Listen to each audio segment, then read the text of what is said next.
So you got smurfed down from 300 ping. That's sick. Sky, shut the fuck up. Shut up while I try to figure this shit out. Alright, here we go. This shit is perfect, actually. Wait, I'm so fucking good at making these slides. Oh, Alright, Sky, you gotta read the fucking things, because I can't move them. Yeah. Alright, ladies and gentlemen, episode number 500 of Beyond the Rift, and it's gonna be a special one today, because for the 500th episode, we have everyone's favorite joining us today, your one and only, your host with the most, Michael Cutie Pie Santana. Thank you everyone for being here. I'm glad you guys came to see me for the 500th episode. Joining me though, my lovely co-host with the second most, Skara. Skara, give him an intro. Welcome guys. I am a Diamond player as well as my host. We're both here to be, entertained as well as educated on how to be a better player and hopefully one day reach the prestigious rank of Grandmaster or Masters by our lovely two riders from the Riot Balance team, which I think is that an official title as of this year? Like when did you guys start calling yourselves the Riot Balance team? So it used to be like live gameplay or something like that, right? For a while it was like the live design team, then it transitioned to the live gameplay team, and then recently the game systems team, which is a different one, started working on Nexus Splits, so we took over just all of SR. So now we're the Summoners Rift team, but you can still call us the Balance team if you want. It includes what people can refer to as the Balance team. Yeah. All right, the Riot Balance team. Please, both of you gentlemen, introduce yourselves because I cannot do you guys justice. I'm Repertoire. I'm the design lead on the Summoners Rift team. So basically deciding what do we do to, your champions and your items and how do we buff and nerf things and kind of the prospects for what the plan is on the balance front for the next 3, 4, 5 months. I'm Riot Maple Nectar. I'm the product manager on the team. I spend a lot of time just working on figuring out a future strategy for the team, coordinating with other teams, looking at kind of data and sentiment from around the world to make sure that we're making this a game, continue to make this game, make League a game for everyone, and not just our lovely host with the most. Hey, trust me, you're not making it a game for me because I've been in Diamond for fucking 6 months. But, hey, I appreciate that. Let me say though, before we get right into the topics, because this is going to be a long one, live question and answer segment. I know you guys always tell me, Cutie, I love the work the Balance team does. I got a couple questions to ask them. Today's your day. Because if you missed it before, because we had them on before, you can get them today. Ask your questions. They'll be delighted to answer them because I know you guys got some stand-up questions for these guys. Go ahead, download down below. But, Skara, get right into the topics. Oh, Cutie, I thought it was your job to read them all. I just fucking told you need to fucking read. Alright, I'm just kidding. I'm just playing. Okay, I just lost it for a sec, but I got it right now. First question, what does a typical day look like for a person in your position? Now, I had to say that because I wasn't sure what you guys are called officially. So for the Riot Live Balance team on Summoners Okay. Sure. So as the Balance team in general, when we come in the morning, we start the day at around 10:30 with what's called a stand-up where we just meet as a team and talk about the stuff we're working on. We go straight from that into a play test where we play test new champions, new items, balance changes, just to, see what it feels like in game. After that, we'll do a big round of feedback. So we have a document that we just fill out with our experience, what we thought of the changes, suggestions for future iterations, things of that nature. Go for lunch, come back. I usually end up being in a lot of meetings throughout the afternoon, and then kind of just do the evening's play test at 5. I think DK probably has a bit of a different experience. I think he gets to spend more time with the designers, but I'll let him get into that. Yeah, it's pretty similar, I'd say. Especially when you're working as as an individual contributor on the design team, which is the position I came from, and where most of the designers on the team are at. They'll spend most of the chunk of the afternoon from 1 to 5 or so, actually implementing changes and testing and stuff like that. And then basically, so the cycle is get in the morning, do a play test, see how things are working, do your work in the afternoon, then later at the end of the day, do another play test. And then rinse and repeat. It's kind of the standard cycle. And then there's a bunch of, meetings thrown in here or there for, team stuff on all right, what are we going to add to the patch? Or what's the foundation of the patch? And are we missing anything? And that kind of stuff. But those are not really every day, and more just like once every cycle. Wait, so you guys work with the playtest team, like sitting behind them, or do you guys separately playtest like by yourselves? We playtest our own work, but we actually also do sit literally on the opposite side of a like 10-foot wall behind them. So we're really really close contact with them, and generally spend probably like a conversation or two a day with them. Yeah. Or someone from it. We just had like a big desk move, and I think it was like the first few days when we had just moved, so our teams were side by side. They would like reach over the wall and slap things that said like nerf Camille or nerf other champions like on little sticky notes. You know, that was the way we communicate here at Riot Games, is pen written stickies. It's great. Mm-hmm. So you guys do the balance for like all regions also, right? Like not every region has a balance team, and then you all like, all right, let's all get together. Let's find out what we figured out from our regions.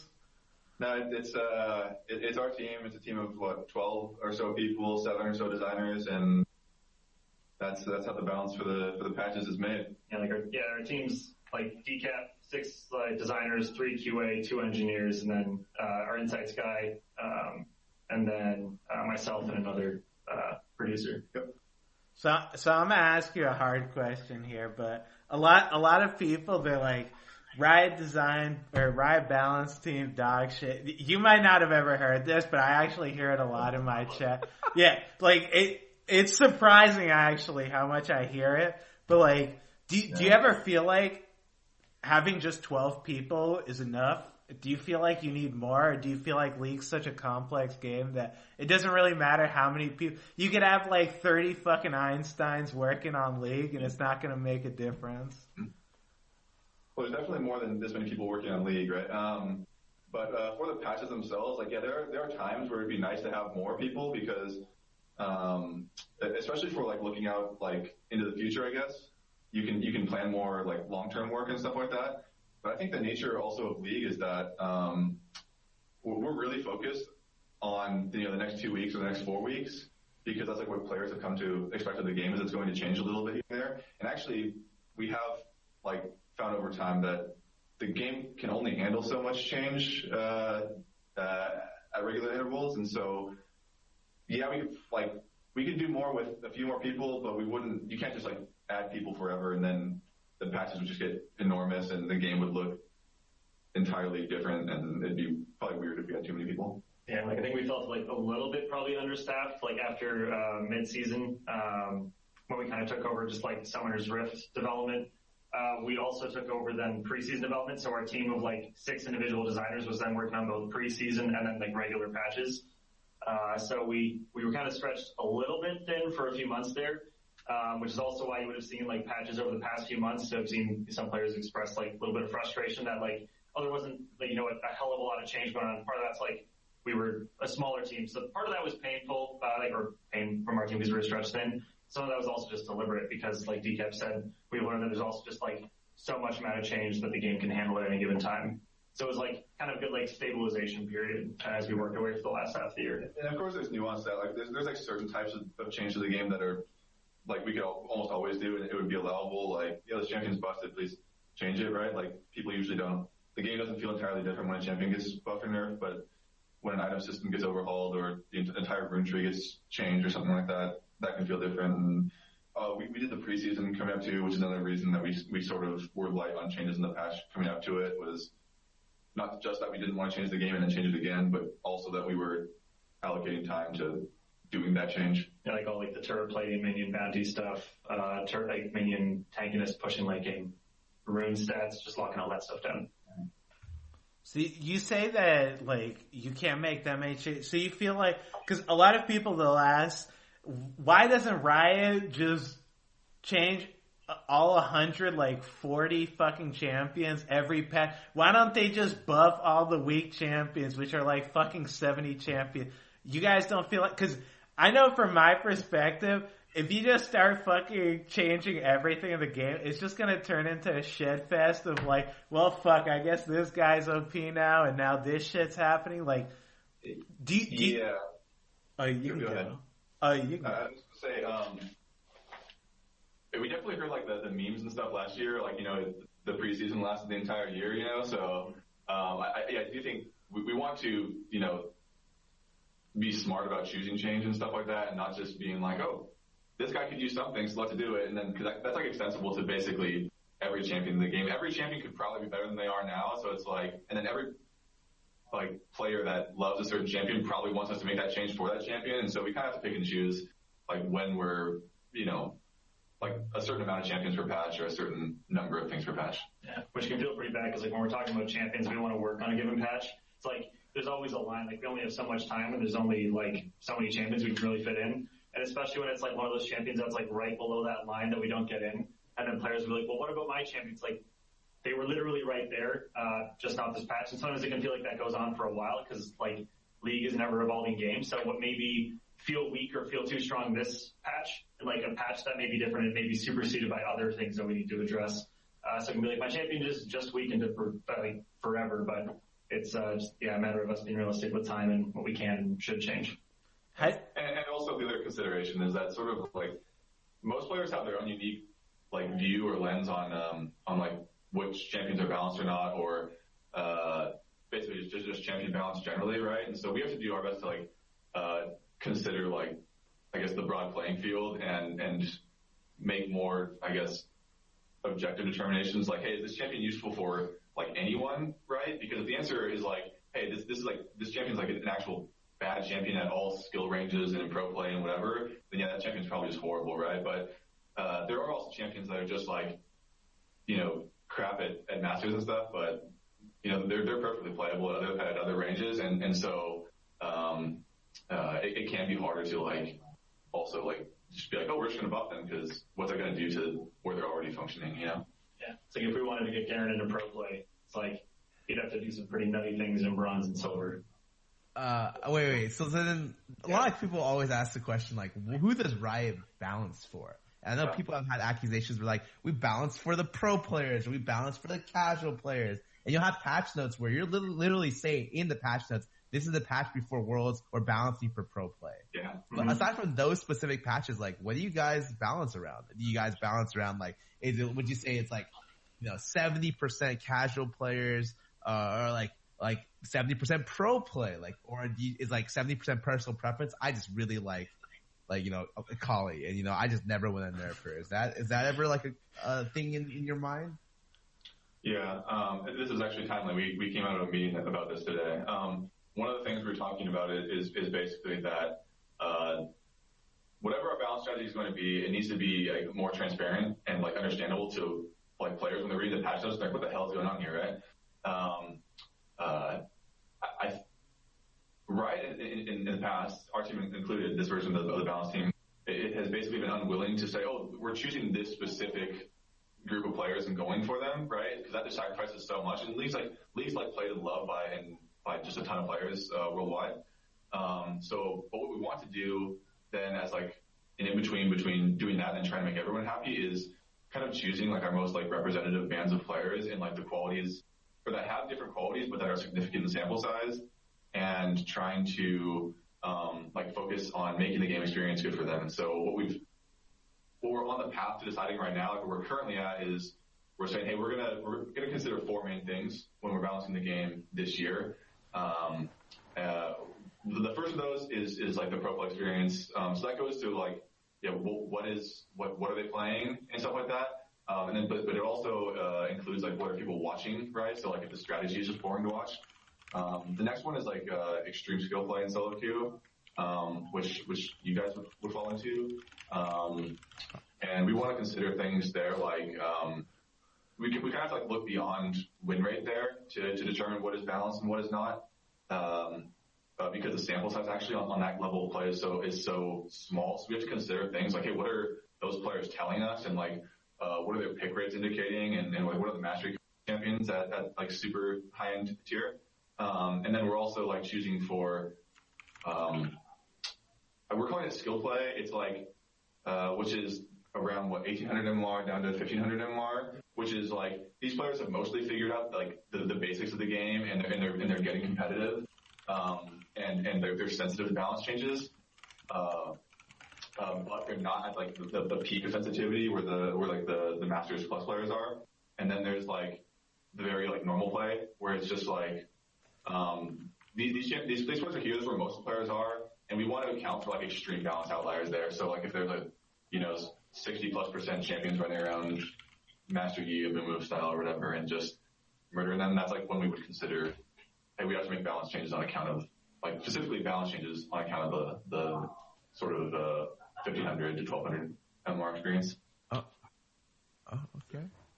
You talked about before how like you'll come up with like champions that maybe they need buffs, maybe they need nerfs, and some champions will fall below the line. How do you decide like the priority and okay, this needs to happen, but you know what? We can just put this shit off until next patch or whatever we feel like it. Mm-hmm. I'd say part of it's partially objective, partially subjective. So like sometimes you're able to just look at data and be like, yeah, that thing's probably doing some pretty nutty things, and we can immediately put it on either like, well, in that case, the nerf list, for something we should probably be working on. But a lot of the times it's like we have to apply like some degree of subjectivity because something may be really powerful in one region. Like I think an example is like the Cassiopeia QMax build. That was a thing in Korea for several weeks before it ever picked up here in NA. It's like, we could have just looked at that in Korea and be like, holy shit, that thing needs nerfs. But then to everyone else in the world would have been like, kind of like a very weird change. So like, we can look at data and that helps inform us what we should be like working on and what we should be changing. But then we have to apply like some amount of like, okay, well, is this thing that everyone is like experiencing in the world? What MMR bands is this affecting? Is the gameplay just really, really bad? Should this be addressed more rapidly, or is it like something that can be more of a slow burn that we get to at some point? Yeah, it's a mixture of like objective and subjective data to help us like make that priority list.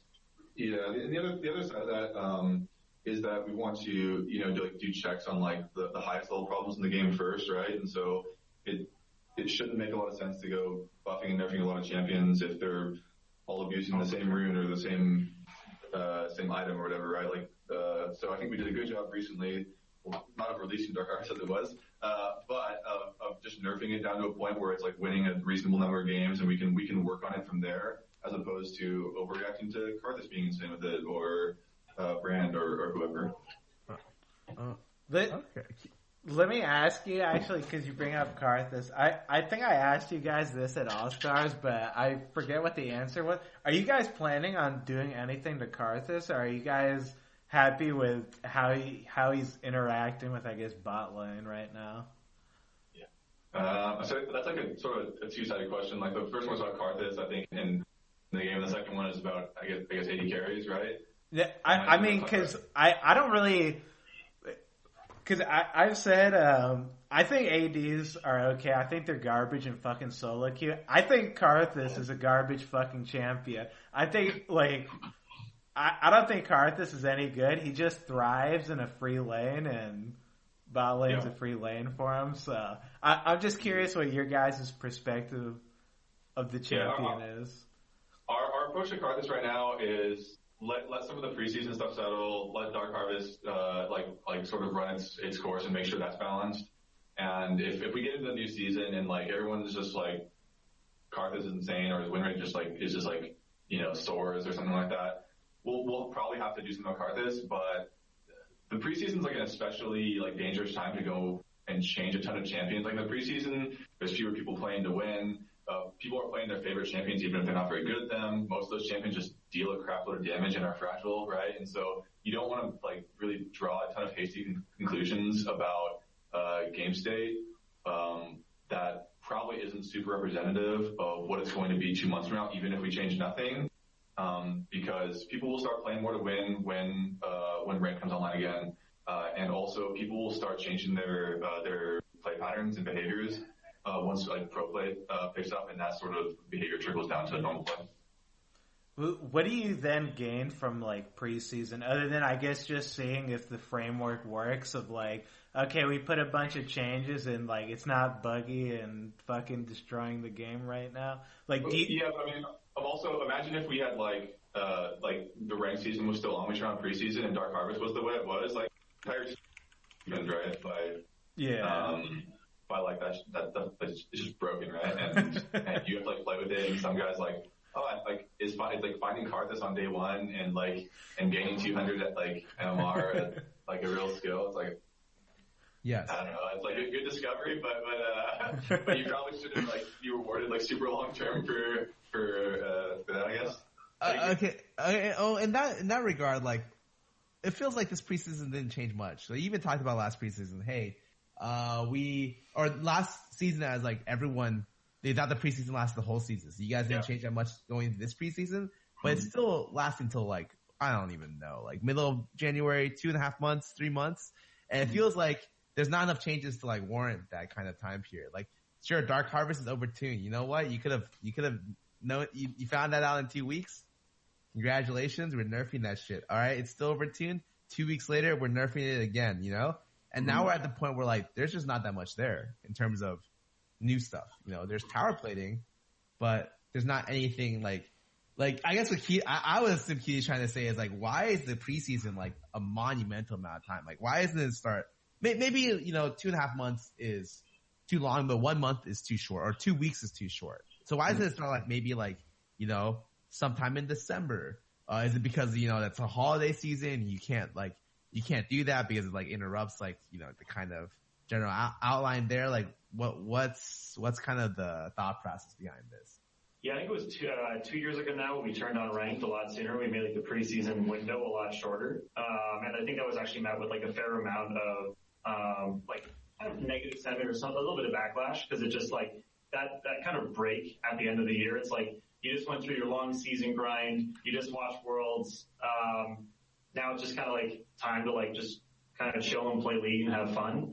And like immediately turning on like the ranked season again quickly, like led to some like a little bit of burnout, where usually at the start of the year when we turn ranked on, we would see like, oh, there's more players that are coming back to play the game. Like we didn't see that as much that year because they didn't have that same break and then that hunger to come back right away.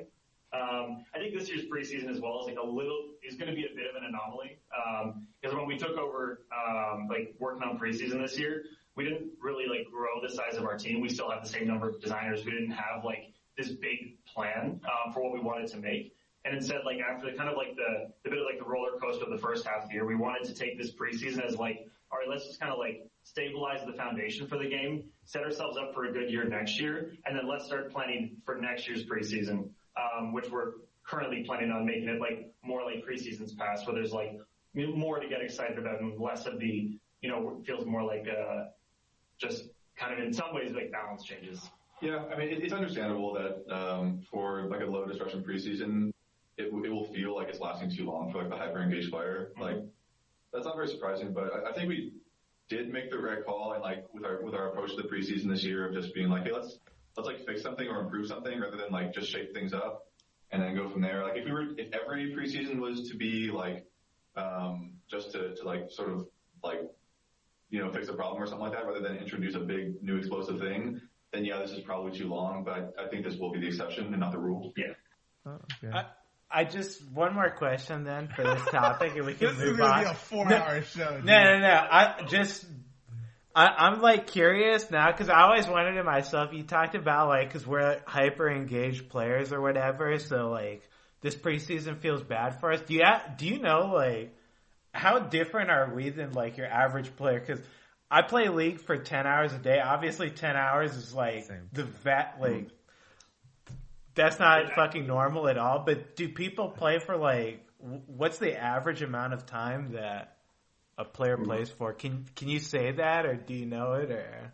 I don't actually know it offhand, to be entirely honest. What like average like hours per day looks like for a player. I know like we have like a bunch of like behavioral scientists who look at things like it's called like audience segmentation, where it's basically like we have a bunch of different players.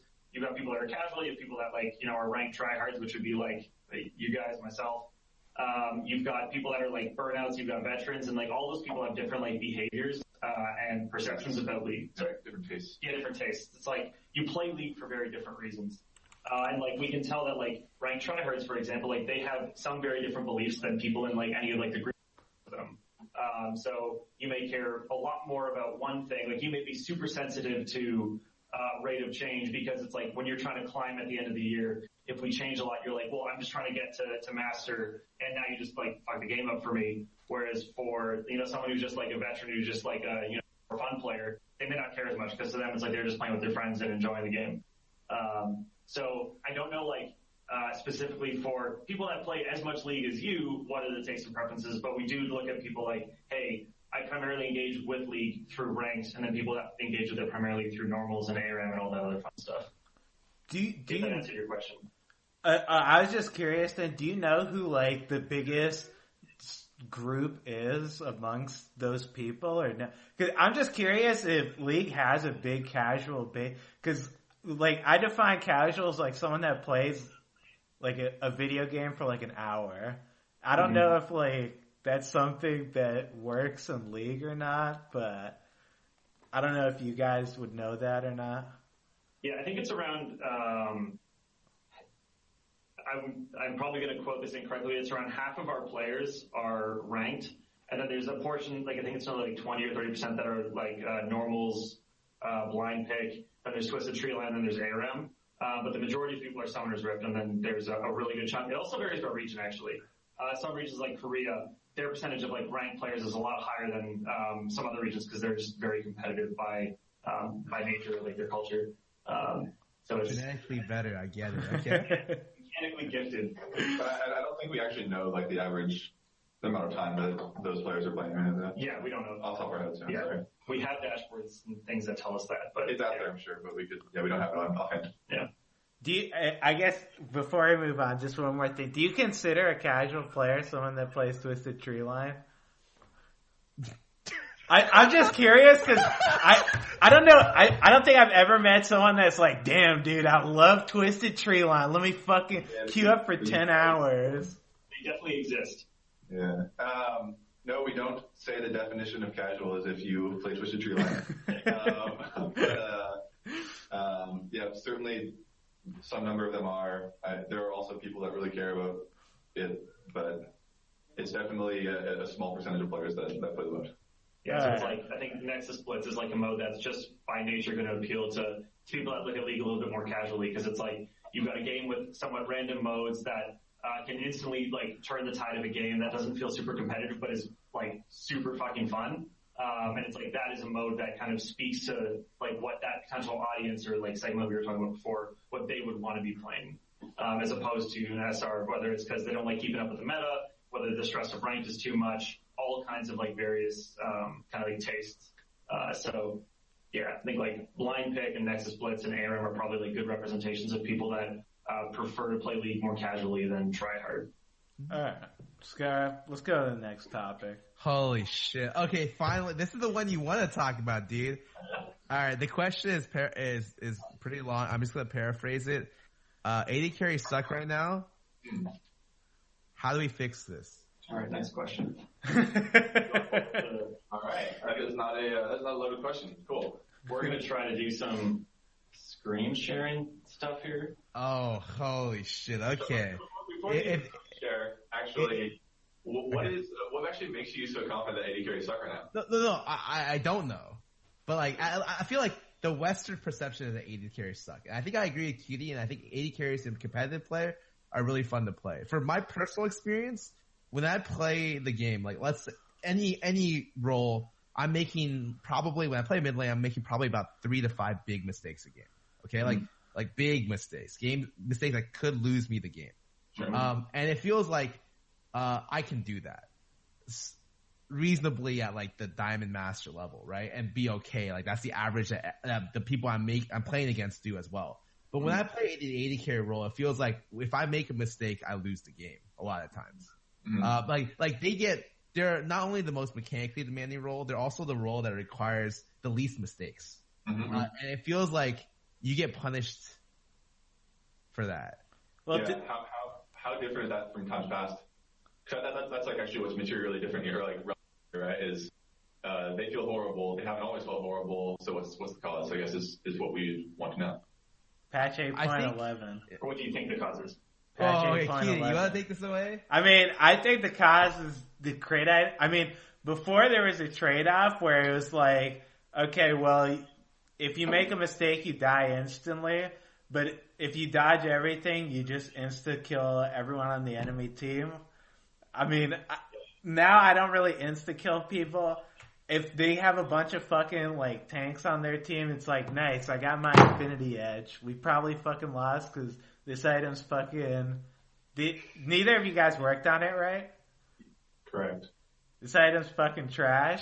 And then on top of that, we have the fucking Last Whisper. So it's like, nice, I got true damage, I got armor pen. These stats don't make any fucking sense together, but I'm forced to buy it because I have no choice. Let's fucking go and get it. I do the numbers in my head and I'm just like, I get 20% true damage right or some shit. So if I hit like Dr. Mundo for 400 damage, it does like 80 true damage. Is that 80 true damage gonna start stacking up and make the difference? Probably not, because he regens like 1,000,000 fucking health and I can barely even touch him because if I like try to auto him more than 3 times, I'm gonna die instantly. I mean, I could ramble on about this shit, but I think itemization is the biggest problem. I'll say though, like I've said before, I think AD from a competitive standpoint is perfectly fine. Like I went to All-Stars, I asked other ADs because, you know, I've been feeling kind of bad. I'm like, damn, I kind of suck, dude. I'm fucking having trouble ranking up and shit. I asked them like what they thought. They were like, dude, ADs, I fucking love playing this role more than ever. I'm like, wow, really? How much solo queue you play? They're like, we don't touch that bullshit. Solo queue's fucking trash. I love playing this shit in competitive and scrims. I was just like, man, fuck, dude. Yeah, I mean, I think AD's not bad competitive, but I think in solo queue the role kind of fucking sucks in my opinion. Yeah, I think especially in like what we were just talking about with preseason before, where players will play the game a lot differently, and it's like the minute ranked season ends, it's like the number of people that play support to actually support drops pretty significantly, and you see the brands, the Zyras, the Vegars, the Luxes, the Velikazes all kind of like come to the fore and just make life for you a little bit more miserable. Yeah, I mean, yeah, that happened last preseason too, right? Or no? I don't know if you have like data between preseasons or... Yeah. That's like a behavior that happens almost every single preseason. Because people want to play more for fun because they don't need, they don't care as much about victory. Which is fine. It's like your mental break now, especially when you're at end of season climb. Yeah, I mean, that is true, but we're actually not trying to skirt the question. So, sorry. Yeah. The point of me asking that was that we see this come up like every so often, right? And sometimes it's following item rework or just a single item change or whatever, and then AD carries are trash, and then everyone's like losing their minds, right? And so what we want to do is, as I asked you, identify the thing or things that are actually wrong and that we can sustainably turn around so that AD carries are more playable in solo queue without just becoming broken and competitive, right? Because as you stated, they're probably like balanced or even still strong in competitive play right now. And yes, it seems like the sentiment, especially from Western regions, is that they are just awful to play in solo queue right now, right? And so if we're going to do work to them, we want to do it in a way that does make them more playable or makes subsets of them more playable without just going back to, hey, bot lane OP meta, play around bot and win type thing. I'm curious though, you guys wouldn't want to give more damage to ADs, right? Like you don't want a meta where ADs go back to like literally 4-shotting champions. Or we can use the visuals now, probably. All right, we're gonna see if this works. We didn't practice or test this out before, but okay. Moment of truth. Hopefully that's... Hey, I'll resize it if it doesn't. Don't worry. We have the technology. Hopefully. All right. Give him a drum roll, Scar. This worked. It might be a long drum roll though. Oh, there we are. Right. Oh. ADC stuff. Dude, let's see this, dude. All right, so Riot info. Yeah, this is the right here. So I'm pulling this up. Wait, I'm getting rid of Scar. Here, I can make this work. Yeah, Check this out. I'm not as important as AD carries. It's fine. That's the truth. This is surely going to be disappointing, but it's easier to talk about if there's some sort of visual stuff and sure. And so what's going on here in all these slides? It's just like 3 or 4 graphs, and we're trying to think about roles in the game from an influence perspective, right? And the reason we're trying to do this is that this is kind of what we think players are talking about when they're saying, "Hey, AD carry is trash," or "My role is trash," right? You could throw top lane on here, and I'm sure people would have similar feelings, or you can make another good argument, right? The way the graphs are set up is that on the y-axis you have like influence with a 2 to -2 thing, where you can just you can take 2 to mean very, very high, and -2 to mean very, very low, 0 to be neutral, right? And then on the x-axis you have item purchases, right? And so this is it's like a journey through your purchasing patterns in an average game for like a group of champions, and kind of where you fall, or where we perceive you fall, based on our assessment and from what we've heard from players, on like the influence you have on the game, right? The other relevant thing going on here is the hash lines going vertical right after that 3 mark. So and what those are is average game times right now, right? Where 25 minutes is the average game time for High play in solo queue right now, and 29 minutes is for like normal play. And so what is being said here is you have the red line first, which is like, this is where we kind of think like Draven and Ezreal Lucian, or just like sort of your standard like 2 item spike AD carry, is like how they're fitting into the game right now, right? And you can see they still spend most of their time below like the neutral influence position, but it is clearly for your average game duration way better off than most of your crit marksmen, right? We do think that most of the dissatisfaction with the marksman plays is that, hey, we've told a lot of players or champions, right, hey, you have to crit, and you spend all this time in your average play experience below neutral, right? And so you can basically, like, at the end of the game, read this as, hey, you add up all the time, or all the area between the 0 axis and your curve, and it comes up to a number, and like, basically, if you spent a large amount of time and magnitude below 0, you're probably feeling pretty bad. And if you spent a large amount of time above, you probably feel pretty good. And I think this is sort of corroborated by if you consider mid lane or jungle, right? Like, jungle probably starts at a 2 up here, and then like slowly works maybe towards neutral, you know, and then maybe in the very late game is below, right? But the problem is that like marksmen, especially traditional marksmen, are not ever getting to the part where they're any good, right? As seen in the blue line, right? It's like they just get to their 3rd item and the game just ends, right? And this doesn't even actually go into like if there was another like hash line for like game determinism, like where hey, it's likely your game is determined. That would be kind of between 2 and 3, right? And then it's like, oh, they spent, on average, you will spend your entire game feeling, or like the entire relevant portions of your game where you can still have an impact on the outcome, like below the curve, right? Which is what leads to a negative experience. I'm surprised to see that. So is neutral like what it would be aimed for? Like, would you want everyone to be neutral? I'm just surprised to see that marksmen are basically just neutral. They're either negative or neutral through the whole game, pretty much.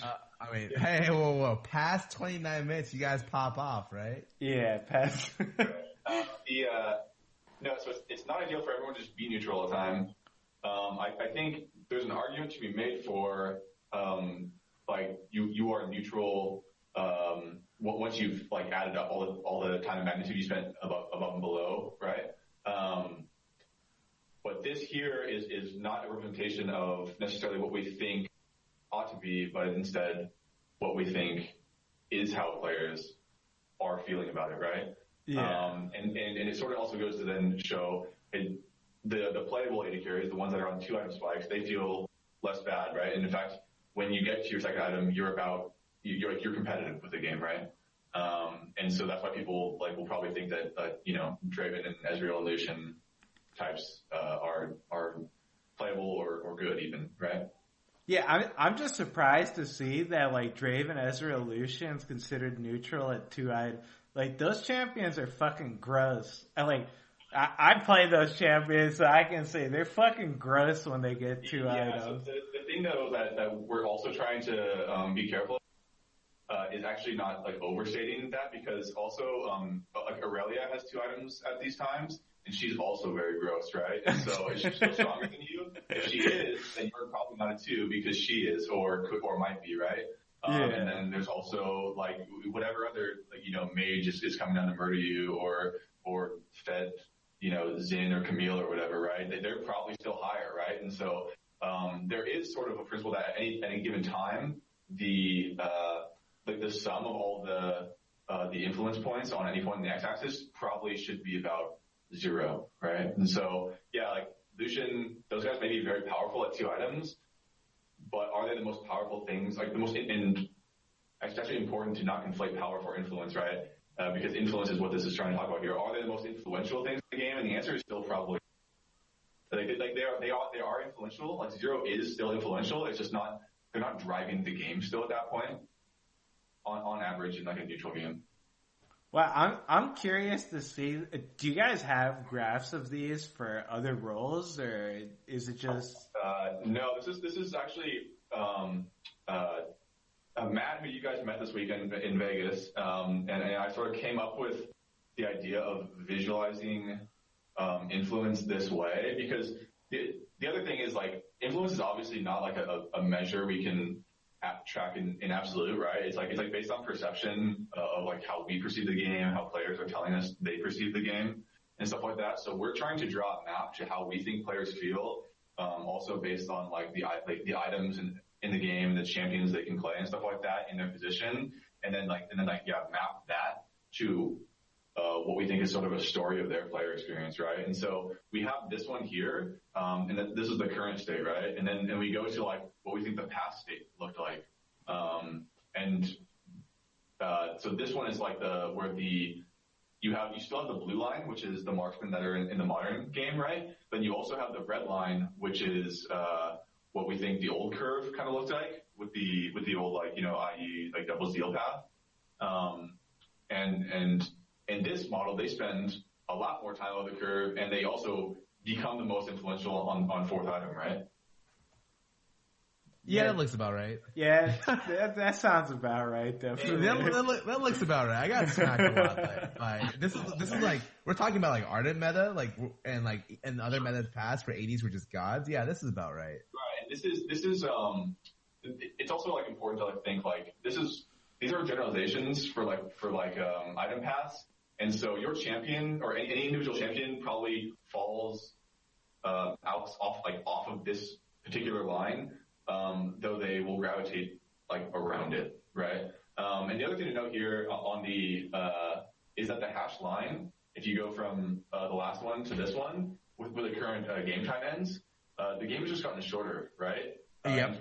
And for as you can see here, shorter, longer, right? And so for a class of champions that historically has been predicated on I'm gonna pop off late game, right? It's like, well, what happens if late game doesn't really come, right? And it's like, oh, I don't ever feel good, right? It's kind of I think what this sort of says. They in the past maybe marksmen were OP here, but they also got like longer game times too, which does benefit them. I'm curious then, do you think the marksmen of like now, if you put them back with like longer game times, that they'd be able to fare a lot better than how they're doing right now? I mean, I think in the immediate, they would just strictly be more powerful, yes. So I think from that perspective, they would fare better. But I think the more I thought about this, or actually we've thought about this in the last few weeks, the more I think I've been convinced that that's kind of a fragile state for them to be in. It is like so bound to their exact item paths not detouring from it, and also like game time and stuff like that, right? And so what we have on the next two slides, or the next two graphs, is sort of more like proposals for, hey, what should we do about this group of champions, right? And this one is like an approach where we like flatten their curve. It's like, so even in the case where game times don't get shorter, they are likely to spend more time above neutral influence or at neutral influence. And also the closer you are to neutral influence, the more likely we can actually take your individual champion and give them more significant curves that could alter them above, right? So right now we have 2 item spike champions, and there's only 4 or 5 of them that feel like they're good and playable right now. But if we also took some of the champions that were on the mid to late game side of things and then play towards center, we could have a wider range of marksmen available to play that aren't strictly following the exact same path, because when everyone follows as soon as the game doesn't suit that curve, that class just sucks, right? And so we could just do things like, okay, let's have, marksmen that, maybe they're tankier but deal less damage, or they're just really fast and kitey, but don't multiply so hard off their items and that kind of stuff. And so when you have a wider differences between your characters, you're more capable, or the game is more able to handle any individual champion or item being on the weaker side. How would you go about though, flattening it? 'Cause I'm just curious, would that be with item buffs, just champion buffs, so or? When we're talking here, especially while we have the x-axis indicated as this would mostly be done through item changes, right? And so we might go back to a model where they're spiking on 2 items, a type of thing, right? But that maybe the items have less AD, so they're not going so crazy in the late game, or maybe there's more defensive options baked in, and so there's actual they're actually enticed into doing those things, and so maybe they're not more influential, but they're more reliable in the choices they can make. I'm curious then, what is your guys' opinion on champions like Draven, Ezreal, Lucian? Why do you think they're so much more successful than the crit marksman? Because for me, I feel like those champions just do well because they can build tanky and they don't die instantly. But I don't know from your guys' perspective, what you feel makes them do so much better. One of the things, honestly, one of the things about, I think, both Ezreal and Legion especially, is that they're buying a little bit of health or a little bit of armor, right?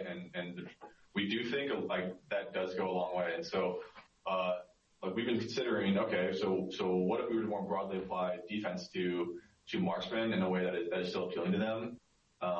It's maybe we're supposed to add, a version of Seeker's Arm Guard for AD characters that they can opt into, that doesn't pull them completely off track from their build, or maybe we're supposed to make Hexdrinker good. Maybe we had an idea where Phantom Dancer's passive actually gets replaced with a Hexdrinker passive. What if actually Phantom Dancer built out of Zeal and some different version of Hexdrinker, right? That might be really appealing. I like these ideas. I like the way those sound to me. Right. So I said some different version, dude. Don't worry. And so we are considering defense as hey, maybe if they felt less they absolutely had to build all offense all the time, but still had the option, maybe that's a more stable place for them to be in, so that when they're up against a meta where people want to play five damage champs, right? They're not just so wholly victimized. I'm curious, and what do you think of? Because for me, my perspective is like you said. I just want to always build all damage items all the time. I never, if I feel like I have to build a defensive item, I already feel like I lost the game. Yep. Is that wrong from your guys' perspective? Do you think you're an idiot, cutie, build a fucking defensive item, the stats say you'll win more? Or is that something that people are actually forced into? No, we don't think that actually. How do you feel about the bottom row of the rune stats that were introduced in the preseason?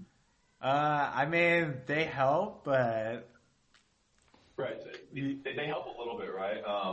But we specifically didn't put offensive choices in that row so that people would have to defense. Because one thing we've found time and again is that players will always choose full offense when given the opportunity, right? And the rune stats point is kind of meant to say like it doesn't necessarily feel bad, right? Like so if it's an addition, maybe it feels fine. Maybe more base stats and they're covered. Hard to say exactly what they could use. But I do think there is something to the complaint that like, hey, if I could go off of my 3-item path, I've already lost anyway, so why even build a defensive item, And that is something I think that's not ideal, and we should probably address if we want them to have a chance of living. Just so I understand, as the mid laner here who doesn't really play much AD carry, you're agreeing with Kitty in the sense that, all right, you want to flatten out the AD curve because, it's pretty wild as it is, not just increase game length, because I've heard options of increasing Baron spawn timer to be able to push AD carries into relevance, which is, like you said, possibly true, but not what you want to do in the game. Is that right? Sorry, can you repeat the question? Okay. Skylar wasn't asking a question. He was just saying a long-winded... No. What the fuck? I was getting... my question had multiple statements in there that I wanted to get to the final one. Man, are you serious? Oh God, now I lost my train. No, Skylar, continue, please. Why don't you do this to me? No, dude? he wants to know your question. Ask it again. No, now it's just game over. Oh my God. Skylar was gonna say he plays a broken ass role that's probably at a 2 in game influence the whole time. What in your guys' minds, what is a mage's game influence? I'm curious to hear that because for me, I feel like mages, a lot of them, they basically do what an AD, like, I don't know, when I think of the mage archetype, I think of like their burst champion, but then I play against things like Cassiopeia, Riot. They're basically just ADs with magic damage. What's the game influence on, I guess, mages, do you feel like? Yeah, I think this is actually why we want to do this, is because when I hear mages, I'm like, well, which type, right? And that's actually what we ideally the state we would be in for marksman is when we're talking about marksman, we're like, oh, which type, like what is their shape like, right? Because if you have one like Cassio, yes, maybe she's under and then spikes up real fast or whatever, and then stays high. I don't know.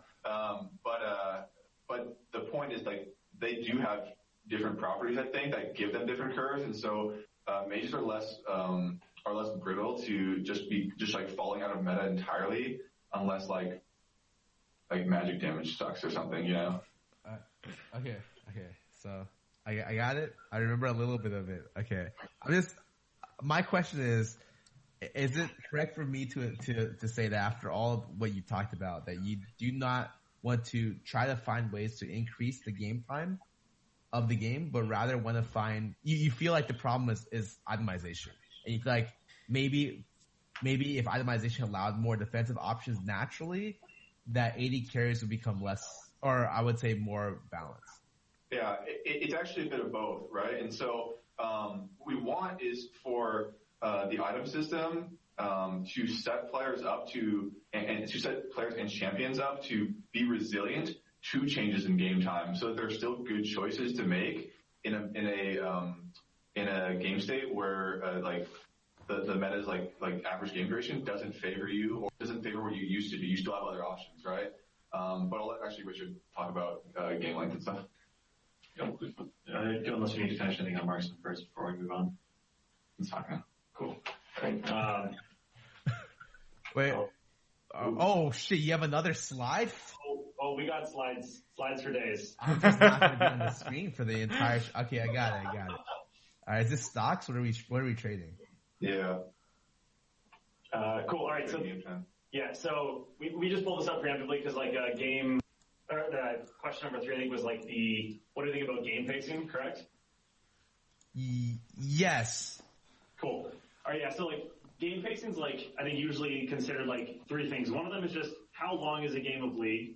Another one is what time are we like transitioning through various phases of League? So like first turret, enter tower, first inhib. And then the third one's like, what is the state of the game I'm in? So is it a super snowball game? Is it like a game that I have a chance to win? And it's a combination of all three. I like the title of that one, Trapped Games. Is that saying like you feel trapped in the game? That is really exactly what it's saying. So this is the game where it's like, you guys got bodied at a level 1 invade, your blades off, your jungler died, your AD carry burned flash heal, their jungler came bot, they double killed your bot lane, and then you're like, well, shit, I guess this game's over, but we have to play it out. This is usually like, usually not based on like the early game, but it's like around 15 minutes over. But you still, you know, you're going to be in that game for a lot longer. It's super frustrating with no chance to win. But we're going to get to this one in like a little bit. First, we're going to go to this one with a shit ton of lines. So the first part about game pace around game length, it's like one thing that we see like kind of quoted a lot over the years, or like we have this desire to make games shorter. And sorry if I go long-winded here, I'll try to keep it brief. I think like these lines kind of going down to the right.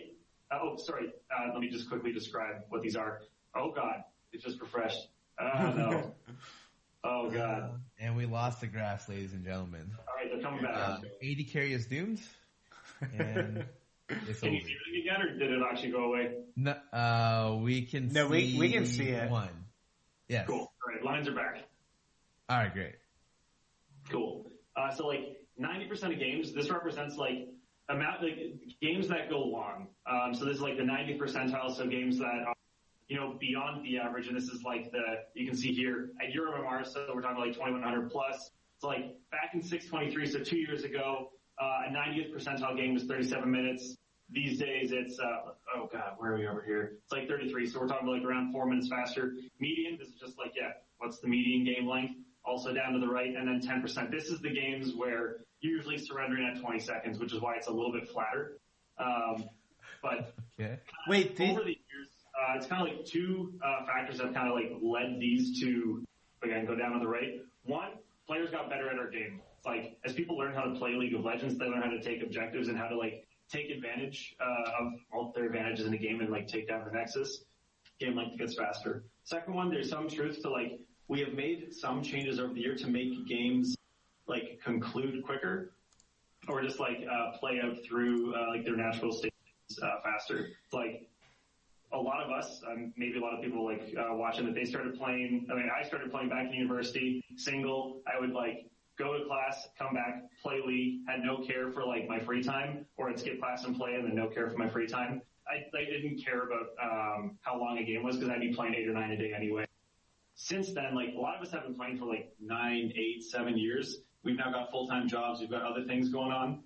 We've less free time. We've seen kind of like an increasing sentiment from players that the longer games are, the harder it is for them to fit it into their schedule. So we've taken small swings kind of again over the years to bring game length down slowly, but nothing so drastic as like we want games to be 20 minutes. And to Decap's point earlier about that was a little bit of both for Marksman around making games longer and the Marksman stuff. Talking about pacing, we, especially at high MMR, we want to try to make it so that especially your games will likely go through a more natural progression through like the states. So early, mid, and late game being the three. Like when we were talking this weekend, I think the thing that we heard several times was at EuroMMR, you go through early game, turrets go down somewhere around between 10 and 13 minutes. You have a mid game that lasts 5-6 minutes, and then your late game goes until you take Baron and then the game ends. That's kind of like the anecdotal report that will like we hear. So when we like switch over to this view, and sorry if I'm going too fast through some of this stuff, there's just going to be lots of numbers and let's see, right now this is grouped up. All of them are. Okay. All right. Like, this is on patch 824, so this is current. So it's like, this is like a representation of like when a bunch of like the first, or when like the stages of your game. Like, in your average game at EuroMMR on this patch, like first year goes down to 13:52. So one of our goals, 13 minutes and 52 seconds. And like one of our goals of this preseason was to guarantee that everyone had like kind of a minimum lane length and like duration, so that they could ideally hit their first item power spike. They could feel like they had more time to generate a lead over their opponents, take down some turret plates. If we switch to like looking 822s, this is before, it's like you'll see that this number drops. So right now it's like 1 minute 40 seconds long for you. You're getting a lot fewer of like we died in lane and then our first turret went down and I didn't really feel like there was anything to do because the flow chart began. They rotated top, took that turret, worked their way through the game. So we've made like at least a first step at making it so that you have a longer lane phase. But going back here, what we did not do is make your games longer. So what that means is you get less time right now in that mid-late game. And we ate up that time either like in the lane phase or by like eliminating some of that dead time in the mid-late game. Things like the minion speed, minion speed increases that we have. It's like you spend less time having like, we just aced them at their base. Our minion wave is back at like the river. And we just have to like sit here and wait for them to like move up to us so we can actually take like something with this advantage. So we took some of the dead time out. We put some of it into lane phase, but what we probably didn't do enough of is make sure that you have what feels like a late game. So we have like investigation going on right now for what we can do to kind of like probably add a little bit more time to like your mid-late game, not just for marksmen, but for everyone in the game. It's like, this is a thing for everyone. You shouldn't feel like we had lane phase, we had a very short mid game, and then it was first Baron and the game is over. A tactic could be, like you mentioned, pushing Baron spawn back. A tactic could be making Baron buff weaker. Really, like there's no end to like the things that we could do here, but we're gonna have to see what makes the most sense. And like I said, we're actively exploring that right now. Well, before we go any further on this, do you guys want to make the game longer? Because you said before, like people don't want the game to be longer. So like, do you like the game right now? I saw like the charts, right? Your first inhib is 25 minutes on average, right? When does the game actually end on average? Like 31 minutes, 30 minutes? So the average game. Okay, so actually, let me just make sure I'm looking at the same stuff here. So here I've got all. Right now, this is looking at total average games. Perfect. Yeah. Sure. Across everyone, the average game length is 30 minutes. And before, it looked like your average game length was about 37, 38 around my MMR. Maybe. Wait. Actually, it was. Sorry, down here. Oh, so it's like 32. So do you want to increase the game length, or do you think the game length is like good? Like, do you just like keep it here and then make adjustments around it? Sorry, do you want? I haven't been, but all right. I think that it is likely correct. I'm saying likely correct, but not definitely correct, that we should be increasing game length for the higher MMR brackets specifically. It's like you'll see here on this one, it's like there's a pretty big discrepancy between what someone at like 600, 900, 1200 MMR, or we'll just say lower MMR, how long it takes them to close out a game. It's like you're talking about 30 minutes on average, where you guys it's 25 minutes and 23 seconds. So there's like a pretty big gap there. We think pacing is actually probably pretty close to correct for a lot of these, but for like these two lines specifically, probably could have room to bump up their average game length slightly to make sure you feel like you get the full like league experience in all the various phases. It's not just one team that decides it. This also changes, and we have to be careful because in pro play or coordinated play, game length goes up again. I think like average in Worlds was like 31 minutes, if I'm remembering correctly, just because there's more coordination, fewer mistakes, and all that kind of stuff. But I think DK, you had a thought as well. Yeah, whenever we're considering like, should the game length go up or down? One of the good things we've done over the last few months is actually change that thought to like, is the game properly paced, right? And so I think the better thing to ask is, hey, is the lane phase properly paced, right? Is the late game properly paced or existent at all, right? And if the answer is no, then that's like when you can consider like weighing the option to increase game length. I think there are situations that can merit increases the game length, right? Because the problem with mid game, for example, is just that it doesn't like that everything's happening well, but it just doesn't last long enough for you to like have a certain number of meaningful interactions with your opponents. Then there are a few ways around that other than to probably like add time, right? And that's not something we can't do. It's something that we should take seriously, right? Because like stealing like players' time is something we really don't want to do, right? We don't want you to be in games that you can't win, right? So if we feel like you're engaged with your play experience, then that's good. And I think even like to go even further, there is like an argument for hey, if the mid game or late game or whatever isn't long enough, they're just naturally going to be unengaging because over time players parts of the game don't count that much, or my efforts don't matter here, right? That's really what we don't want. Okay, so I haven't been in class or taking class in like a decade, so let's wrap this all up for me. So you talked about game pacing. You explained what it is. Okay, the last like 10 minutes was the explanation of it. What does this mean for what you're going to do in the future? Because realistically, like that's what I'm here for. Like you've set the tone for like how it is right now in the status quo. What am I looking for from you guys? What do you think is the problem? What do you think are possible solutions? Because let's get out of these numbers. I'm like rotting my brain right now. I'm a League of Legends player. I'm not like a mathematician. You know what I mean? You're selling yourself short, man. Yeah, you're an economy major, Scar. Come on, you're basically a mathematician. That's the reason why I didn't finish my degree, man.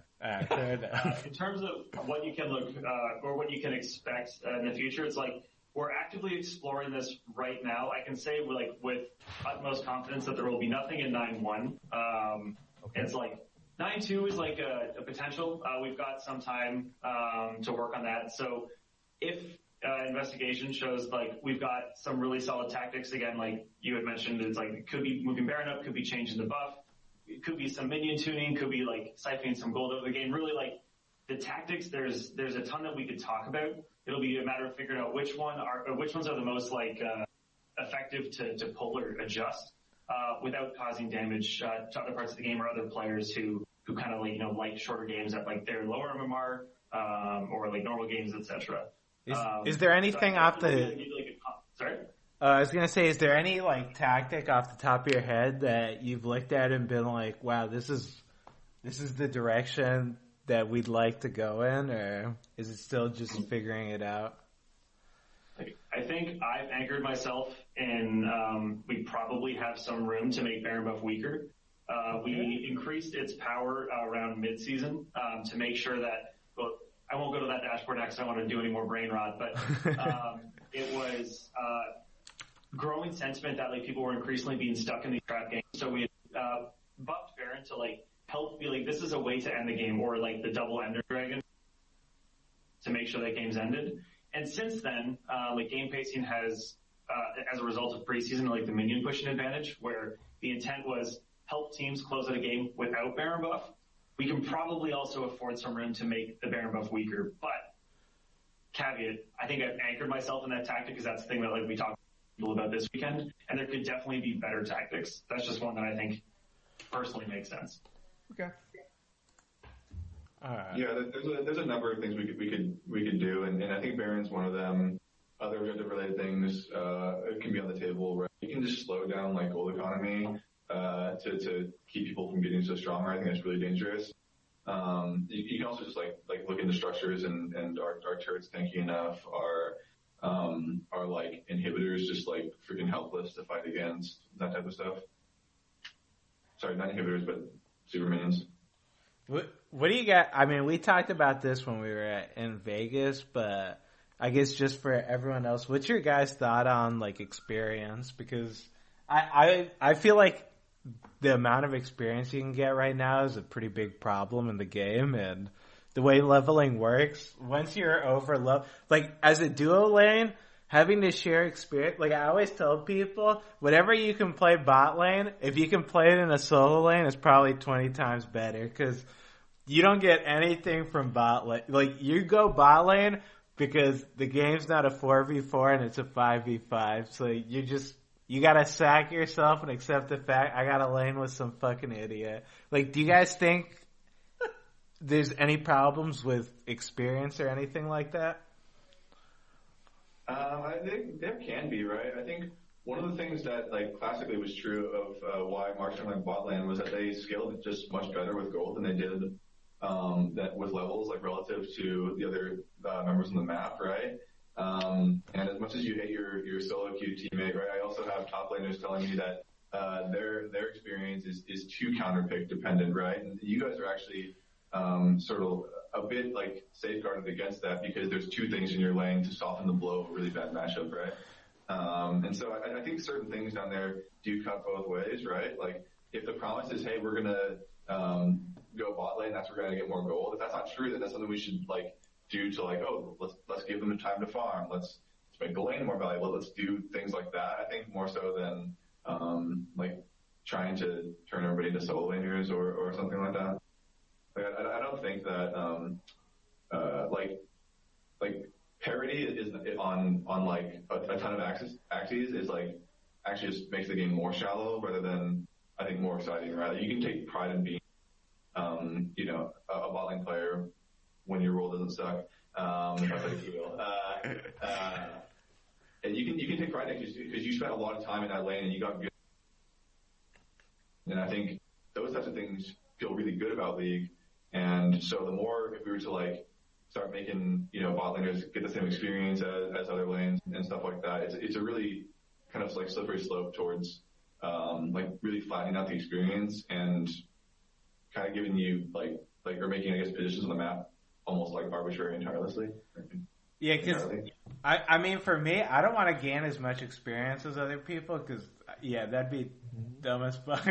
I don't know how you could balance that shit realistically, but I just feel like you get too many stats because, once you start leveling up, I know for me, I didn't realize it until I think I was playing with Poe Belter and he's like, watch out, this guy's 2 levels above you. I was like, what the fuck? Why are you trolling me? What do I care? He's 2 levels above me.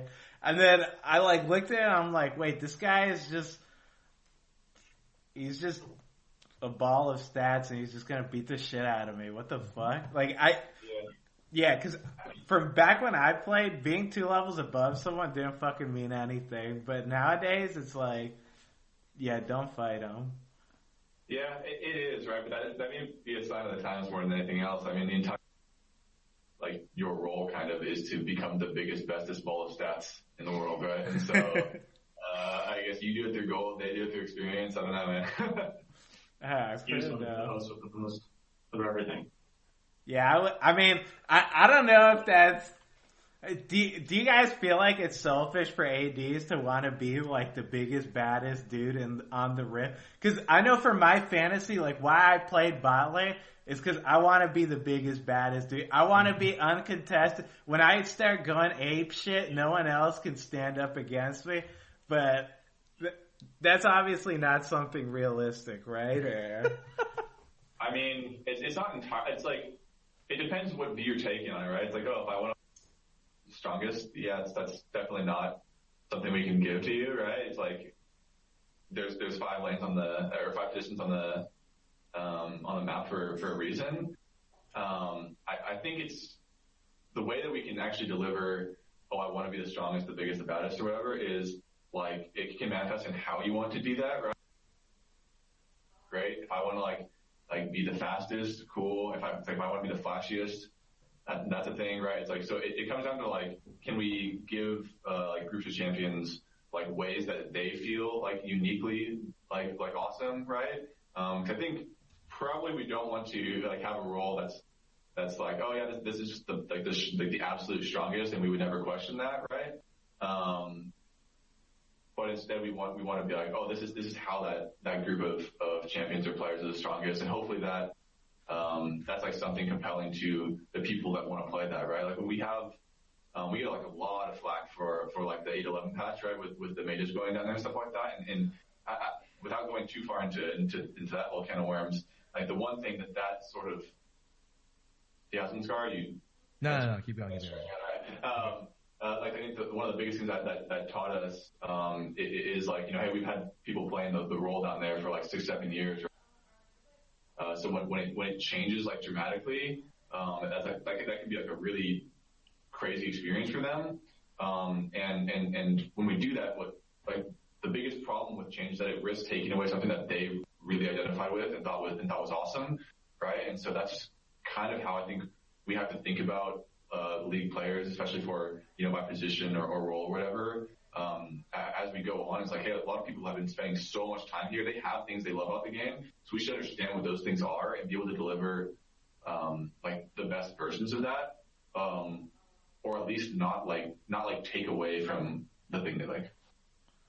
I guess then just my last question for, just one more Do you feel Keep like going, dude. marksman? Should there be a role that's basically the designated carry role? Like, do you think it's okay? Marksman, these guys are going to end up carrying. That's perfectly okay. Like, no matter what, come thick and they're going to be the ones that you have to rely on at the end of the game.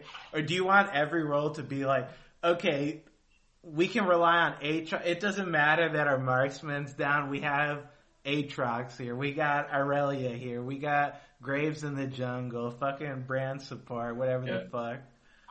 I think as a rule of thumb, it's like good if a position skews towards having an identity like that. But I think, as we said earlier, there should be a range of experiences that sort of like center around that curve, so that you can so you're not bound so strictly to a single experience, right? Like, we have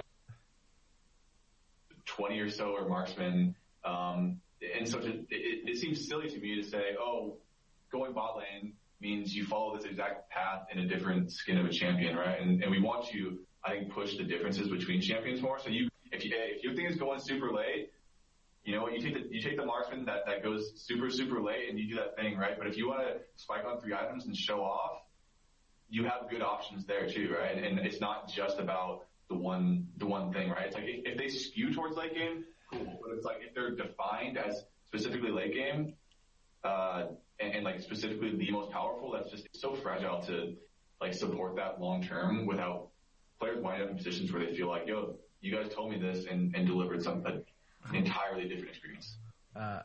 Okay, one last question. All right, what do you think about supports? Support strength. This is actually not a question on here. I realize I want to know. Yeah, fucking gross. Wait, someone told me, I don't know if it was true or not, they said that supports were getting a buff next patch. I don't know if their sources were correct. Enchanter support specifically. They sort of are, right? Enchanter support, and I think actually helpful to marksmen, right? Because generally tend to be lower lethality, lower kill potential, that type of thing. They fight like less powerfully in like, you know, fights around scuttle or enemy blue buff or red buff or whatever, right? And so I think it's actually, you know, plus they obviously they buff marksmen, right? Like, so many of them are actually just designed to like specifically make people auto attack better and prevent them from dying. So yeah, we are buffing enchanters, but I don't think it's going to be like a net buff to the class entirely. I think enchanters are stronger. More generally, so I guess we're not just buffing all support, like all the support items. We are buffing the Forbidden Idol line, and we are thinking about Relic Shield on various from various perspectives. We are thinking about, hey, maybe Spell Thief should deal less damage and give more gold or something like that, right? So like the game is about how quickly can you accelerate your income and become income online, more so than like, can I proc 3 damage bursts on someone? And I guess as an aside, this is just a single champion, but we're also nerfing Alistar next patch because his E does a lot of damage. Thank fucking God, dude. Holy shit. That champion, I don't know how the fuck he's been the way he is for that long. Like, yeah, it's like 155 base damage at level 1 or something. Is that Wait, really? Is that counting as like, auto attack on it? Pulses, and then like the punch does like 55 bonus damage as well. Oh, no. That champ's fucking Not gross. like this. Dude, Helicopter on Suicide Watch, dude. It's over. Yeah, thank God. That champion, I think everyone that plays bot lane can agree that champion was fucking gross. But I guess back to what Scara said, what do you guys think of the support role just in general? The strength in the role itself. I think. Sorry, did you want to? I was gonna say I think they start the game strong, which makes them feel very powerful. Games are short. I think they kind of have to feel like they're like at least their strength comes early in the game. That isn't to say they need to be the most powerful. I think they also have like fewer strict skill checks than most classes on average, right? Yes. So I think a smoother curve for them is fine. Like where like hey, maybe their influence kind of like fluctuates between like +1 and -1 and never actually dips or just kind of tanks as the game goes to late. I think that some people people are used to supports being bad. That's kind of how it wasn't in the past, right? Now I guess they're kind of used to them being good. And we do want for that role to be attractive for the right reasons, right? And so if you like helping your teammates and you like moving around the map and you like doing the ward thing, we do want those things to be powerful. I think a situation we've got ourselves in over the last couple of years is, hey, we actually just wanted more people to queue for the role. And so we just put things into it that maybe shouldn't have been there. So maybe there was too much gold or too much damage and it's and then that does lead to other champions, namely the ones they're laning with and against, feeling a bit victimized or whoa, what the heck? Did they even earn this power type thing? Yeah. When we added Runes Reforged, it's Soraka being able to E spam with Airy Scorch and just insta proc bonus damage out when he was a marksman. It makes you feel like you can't really play the lane. I missed that. That was real fucking fun. I'm glad that's just gone though. I mean, I'm curious then for wanting supports to be strong early game. Do you think that supports should also have a curve do they have to be strong early to be relevant? Can there be supports that are just useless? I guess there are supports that are useless because I play with Sona all the time, but I mean, do you think there could be a support that's actually not strong in lane but scales up, or is that? Yeah, I mean, I think Tarek's kind of that way, right? He's not super good right now because I think he does require some gold items. He doesn't do very well in early game fights and stuff like that. So I think the formula is possible. But it's difficult to, I think, get people to be excited about playing that role when it seems from a pure one-on-one power level, their trajectory is down and to the right, and it's not going to come up again really. I think it might certainly be possible, but one of the most fun things in League is interacting with your opponents or your teammates. If we have a support that's intentionally very weak in the early game and they're low gold generating a role, it's they're signing themselves up for a long time of not really being able to play League of Legends, period. At least for some champions where it's ooh, I have the late game power scaling fantasy. It's you're positioning against CS, so you can buy your items and you can start to feel powerful. Whereas a support, we could certainly maybe make one, but I don't know if we'd be able to adjust any of our current supports to feel that way. I'll just say I liked it when supports were fodder. Maybe just me. Oh, you did. Yeah. Back when it was Sightstone and that was all you had at 45. Remember? Yeah. The good old days. Yeah, I lived for it because let me say, when the game looked hopeless, I always knew there was a walking pot of gold. It must be how people feel when they look at me nowadays, but I just love seeing the support and being nice, I can farm this guy. So I mean, I'm biased on this, so I'm a terrible. We put bounties on the scoreboard for you, man. That we can just take a look at that and see you need to kill next. Yeah, thank God you guys added that. Scar, what's your take on pacing, and then we can move on? Because I actually think the game's paced really well right now. I love the way it's paced. I think I don't give Riot props for a lot of what they do. I think the tower things were really good. I think potentially they need to look at how much gold the tower plating gives per individual break. But generally speaking, I think that the tower plating, they did a lot of good stuff with it. I do like the fact that they extended the laning phase. The only downside is that you actually can't open mid against tower plating as easily, so I no longer get 6-minute games. But that's more aside. Aside from that, I think going from 14 minutes, I guess, to 20 minutes is good. I feel like Baron is just too strong for what it does. Generally, I think the best way to play the best League of Legends in my mind is you play the most diverse amount of champions in the most diverse amount of strategies. And I think right now, it's lacking both of those. And even though the game itself is good with the champions that you can play and the strategies that you can play, I think the power of Baron kind of shifts it to a state where, hey, everything's fought around Baron. When you split push to set up for a Baron play.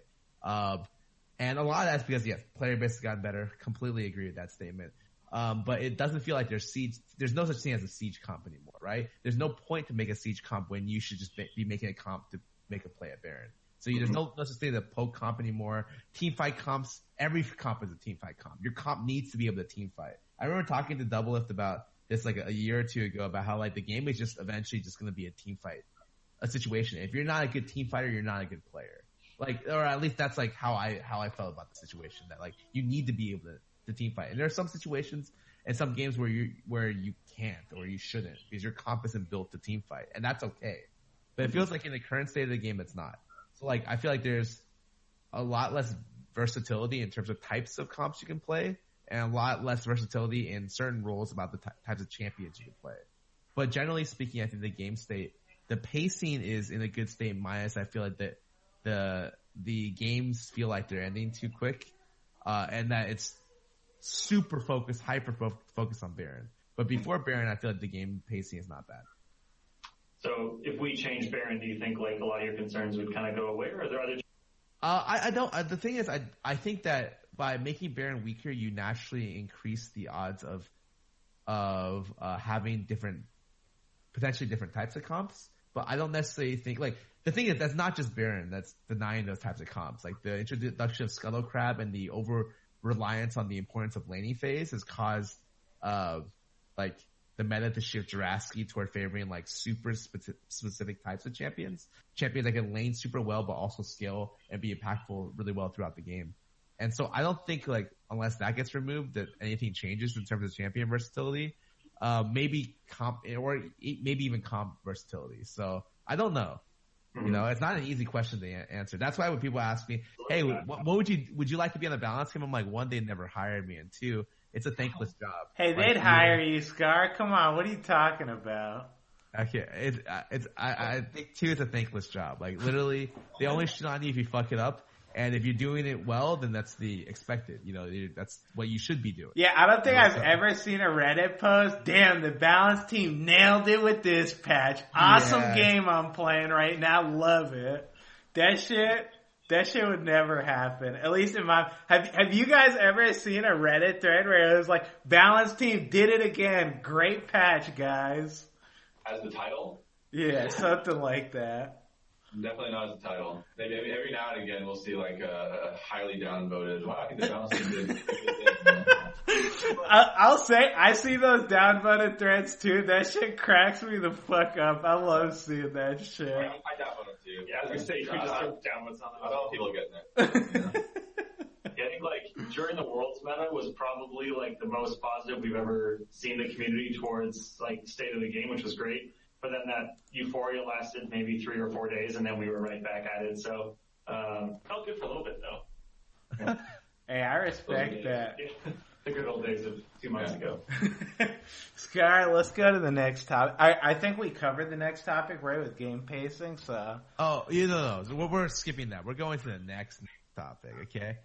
And this one I know you guys are ready to answer because I've talked to you guys. Is the damage in the game too high right now? Yes. One of my personal takes on the game back when I made a video. What do you guys think? Would you be okay if I pulled up one quick graph? Oh my fucking gosh. All right, I won. All right. Post runes were forged. We definitely saw an increase in damage. Yeah, I figured it was going to go like, maybe I'll do like, once we have like our stream thing set up, I'll do the thing with one of our insights guys so that we'll want to see graphs. We're good. Post runes were forged. We definitely saw like an increase in damage in the game. Largely through systems, obviously things like Scorch, Airy, Comet, like you could find both like upfront damage through runes as well as like adaptive stats granted through a bunch of things like coup de grace. Like when you get a kill, you get your bonus damage on like weaker champions, and if you get a kill, you also get given like the adaptive damage. So like there was a lot of like damage that we just gifted through the system. I think we also had items like Dustblade, where eventually all these things kind of stacked up, and when you put them on very specific champions or just in general, like the Sirach thing we talked about earlier, the upfront damage was definitely too high, and time to kill was definitely. So I think it was on 8.16. We did like a relatively small pass at pulling out some of that damage. We changed like Electrocute, Scorch, I think Cheap Shot, Sudden Impact, and a few other ones. Damage is still a little bit higher than I think we would be comfortable with. We're doing similar to the game pacing stuff I talked about before. we're doing some exploration right now as well into like, if it is a problem and what we can do. There was one other thing I was going to touch on. Oh yeah, it's like, one of the reasons why with, preseason this year we did like the enforced defensive. We wanted to make sure that there was some defense put back into the game, whether it was armor or MR you could choose, or if you wanted to double up as a means of like, in some ways forcibly bringing damage, down in the game. And, but I think there's like a little bit more that we can do to make it feel less bursty and make it feel like team fights get to last a little longer, especially when it gets to that mid-late game and people are getting like the right item spikes and starting to really scale. I'm so you can get more like the tactical satisfaction. For you guys, what would you say is an ideal? I don't know if this is a stat that you guys would measure. It's probably not, but what's an ideal time to die in a fight? Because I can see that it took you this long to die, and sometimes it's like I died in 0.5 seconds, and it's just like, I mean, I literally didn't even get to make a choice because I just died instantly when someone looked at me. Is there like, we want you to at least be able to react to something before you die to it? Like, I don't know if you guys have a stat for that or anything. I mean, there's no stat for like exact like time to death that we could really like point at and then like go after it, right? It'd have to be like so many. What champion are you playing? What champion are they playing? Are you ahead? Are they also ahead or behind, right? How is your team doing? What dragons do you have? There's so many considerations to make, right? The thing I think we would want to be true in all cases is that, hey, from parity, especially against a similar type champion, I can, like the actions I take are important in determining the outcome of a fight. And those actions should be like around my kit and like, oh, did I like flash like at the like microsecond that was perfect, you know? There's also stuff like, oh, what about this class versus this class? And I know QPie, you played Marksman, right? And like LeBlanc like walks down to your lane and just like two shots you like that. That happened last game for him. Don't worry. Oh, I love that shit. I think for our squishier classes, like especially, we should be looking into like ways to like either let them buy tanky without feeling like a little bit tankier without feeling bad about it, or to just like bake in some defense, and that type of thing, because like time and again, like players have shown that they prefer to play in general, like high damage champions with outplays. And rather than like make that kind of like not the way to play, I think it'd be good if there were proper responses and at a starting point, and then two, good if like the systems in the game weren't like feeling like they were carrying so much of that weight. Yeah, I think like one of the things we need to be careful about is like we could be walking like on a razor's edge where we tip the scale too far in the favor of removing damage from the game. Fights or skirmishes don't resolve and people just walk away at 10% HP. It's like in pro play, I think like or in your own games, League is most satisfying when you're able to kill other people, which is why people often spec into offense, because it feels good killing people because it helps you scale, it gets you gold and all that fun stuff. And if we go too hard now in the other direction, we may find ourselves in a world where it's like the overheal relic shield marksman meta, which I'm sure you remember not too long ago. I love that. Those lanes were just completely stonewalled. It's like there was no action, and like we could end up, if we go too hard the other direction, where that becomes more true in other lanes, and that's a very difficult balance to make sure we don't end up in. Yeah, it makes sense, because I mean, for me, my favorite time playing League is where decisions I make matter. I get, okay, I'm not going to die in half a second. I see this, and this. I need to do this, and this. Because nowadays it's like, okay, I'm going to die in half a second. I need to not join this team fight until everyone uses their cooldowns, and then pray to God that they don't focus me instantly.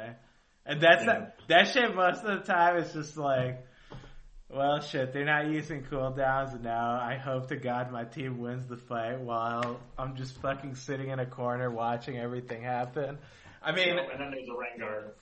Yeah, and then Rengar just comes and fucking one-shots me, or LeBlanc just fucking Rs me and insta-kills me. Yeah, those decisions, though, that's most fun for me, but I definitely understand that, yeah, the Relic Shield thing with Marksman, that was just complete stupidity, because they were actually unkillable. Like, I had 2,000 health at, like, fucking 10 minutes.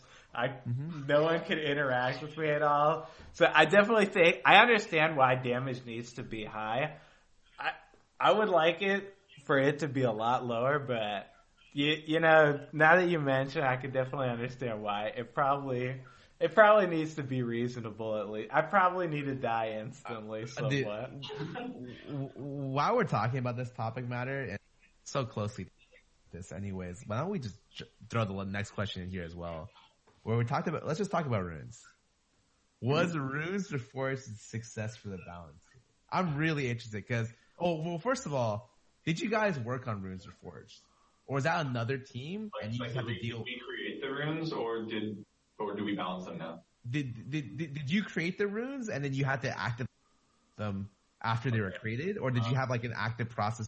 It'll be like, no, this is a little bit crazy. This is a little bit crazy kind of stuff. We generally were not the primary creators on the runes. Though like as soon as they hit live, it became, you balance time and that type of thing. So let me, or help, I guess, everyone here understand. How does it work at Riot? Is it just runes were forged coming in? They just dump that shit onto you guys. Figure this shit out. Here's some fucking runes. Figure the goddamn numbers out. Or do they just have the numbers and the runes ready? They dump it onto live and then, hey, figure out what to do now. So I guess super quick, like league development, gameplay, which is like the part of the league that we work on. It's like, in the past there was the champion team, the live gameplay team, the balance team, and the team. We all work really close together. So like in development champs, we're play testing, we're giving feedback. Game systems, we'd be play testing, we give them feedback. Sometimes we work directly with them on creating like new items and such. It's like we had a few guys from our team who were like consultants for balance for runes. So it wasn't a hey, they worked on it in a closed room and then it's preseason, here you go, have fun. We got to be a part of the process, but ultimately, we took ownership after things had gone to the live game, and then we could start balancing. Because honestly, as well, it's like with so many things in motion, it's like we could have taken probably another 2 years internally to try to test and balance runes as much as possible, and it probably would have released them roughly the same state anyway. So it's like it's better to release and then react accordingly in preseason. But yeah, we get to be part of the process. We're not just thrown under the bus. Yeah. The process has changed since then. So if we were to make a new runes reforged, that actually would be on our team now because we restructured to be like, hey, there's, and so that is our team now. So that's like a difference from the past is that instead of two teams trying to work on one thing, now we would be like the group that does stuff to the item shop and stuff to turrets and Summer's Rift. Yeah, now so we're you guys actually work with everything that's on Summoner's Rift. Yeah. Yeah, we thought it was easier to sort of think about how people should work on different things in the game. If it was, hey, SR is our primary mode. If it's about SR, we'll have one team that does it. That makes it simpler to understand and figure out direction and vision and that type of stuff. Yeah. So like now gameplay is the champion team, the Summoner's Rift team, and then so the game systems team had moved over to work on modes, and that's like why you're seeing Nexus Blitz now is because they've taken a lot of their time to create like new stuff that they've been able to build with their experience, having worked on foundational things for League for years. So for Runes Reforged then, how do you feel about it overall? Are you guys happy with, yes, Runes Reforged is what League of Legends needed, this is bringing it closer to like the ideal state of League, or do you feel like, oh, there's a lot of shit we still gotta work with to like have this thing be where we want it to be? Like, what's your assessment on Runes Reforged? Okay. My take on Runes Reforged is, I guess, similar to how like my take on like the item shop would be, right? Where it's now a part of the game, and it's not like there are good things about it and there are bad things about it, and over time we'll try to work on the bad things and make the good things better, right? So Like when Rune shipped, it was not perfect, right? That's very unsurprising. If we were to like delete the item, or like if the item shop wasn't a concept and we were like to put it in, it would probably be all kinds of stupid, right?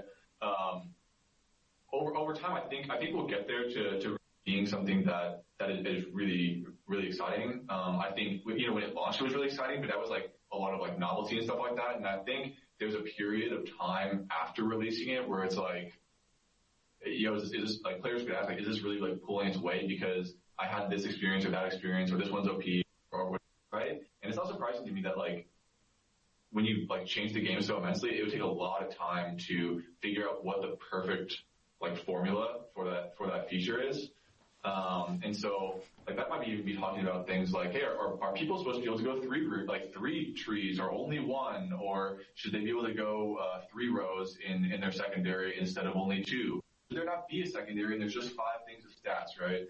I think the value of pregame is good, and the bit of excitement that runes can provide to the way you're like preparing for your game and thinking about it is what's really important about it. And the pieces like are definitely there. And I think that probably sounded like a slightly negative approach to like, oh, is it perfect? I don't think it is, but I don't think our item shop is perfect either, right? But I do think we can get it there. I think what's most important for League, like in my eyes, that like League is a game about like making champions shine and like making players and their attachments to champions shine, right? And I think the rune system, similar to the item system, is in a place where like runes can, if it's not doing it perfectly now, let champions really shine in a way that they couldn't otherwise. A month from now or 6 months or a year or whatever it takes, where we find like, oh, hey, like, my champion is cooler because of runes, and the other champion I'm playing is, or I like to play, is also cooler because of runes, whether it's the same way or not. So I guess to answer your question, I don't think runes is perfect. I think it has all the pieces it needs to, or at least the levers it needs to be like, I think received as like universally good. And it will take time. And for now, I think it's pretty balanced. I'm curious. I want to know because we had, I think, Medler on the show when Runes Reforged first came out, and I remember when we talked to him, he'd talk about they're pretty excited about Runes Reforged, blah blah blah, that shit, and they're going to be adding a lot more runes, so be on the lookout for that. Are you guys still looking to add more runes to it, or are you just happy with the runes there are now, and you're just going to try and get it all balanced out? I think for now it's more, we're not going to add more runes until we've got a set of runes that we're actually happy with in the system, as I think could use a lot of good design work to make them more appealing. It's like, when you look at like the precision tree, especially, it's like that is the most solid one. Is you take Triangle, Alacrity, and Coup de Grace, and that's like your build most games. And it's like, okay, what can we do to make, like, just like the bottom row, it's like Coup de Grace, Last Stand, and Cut Down. It's like, Last Stand and Cut Down could probably use some work to make it a little bit more broader appeal, maybe a little bit more exciting, or more champions that could actually take them.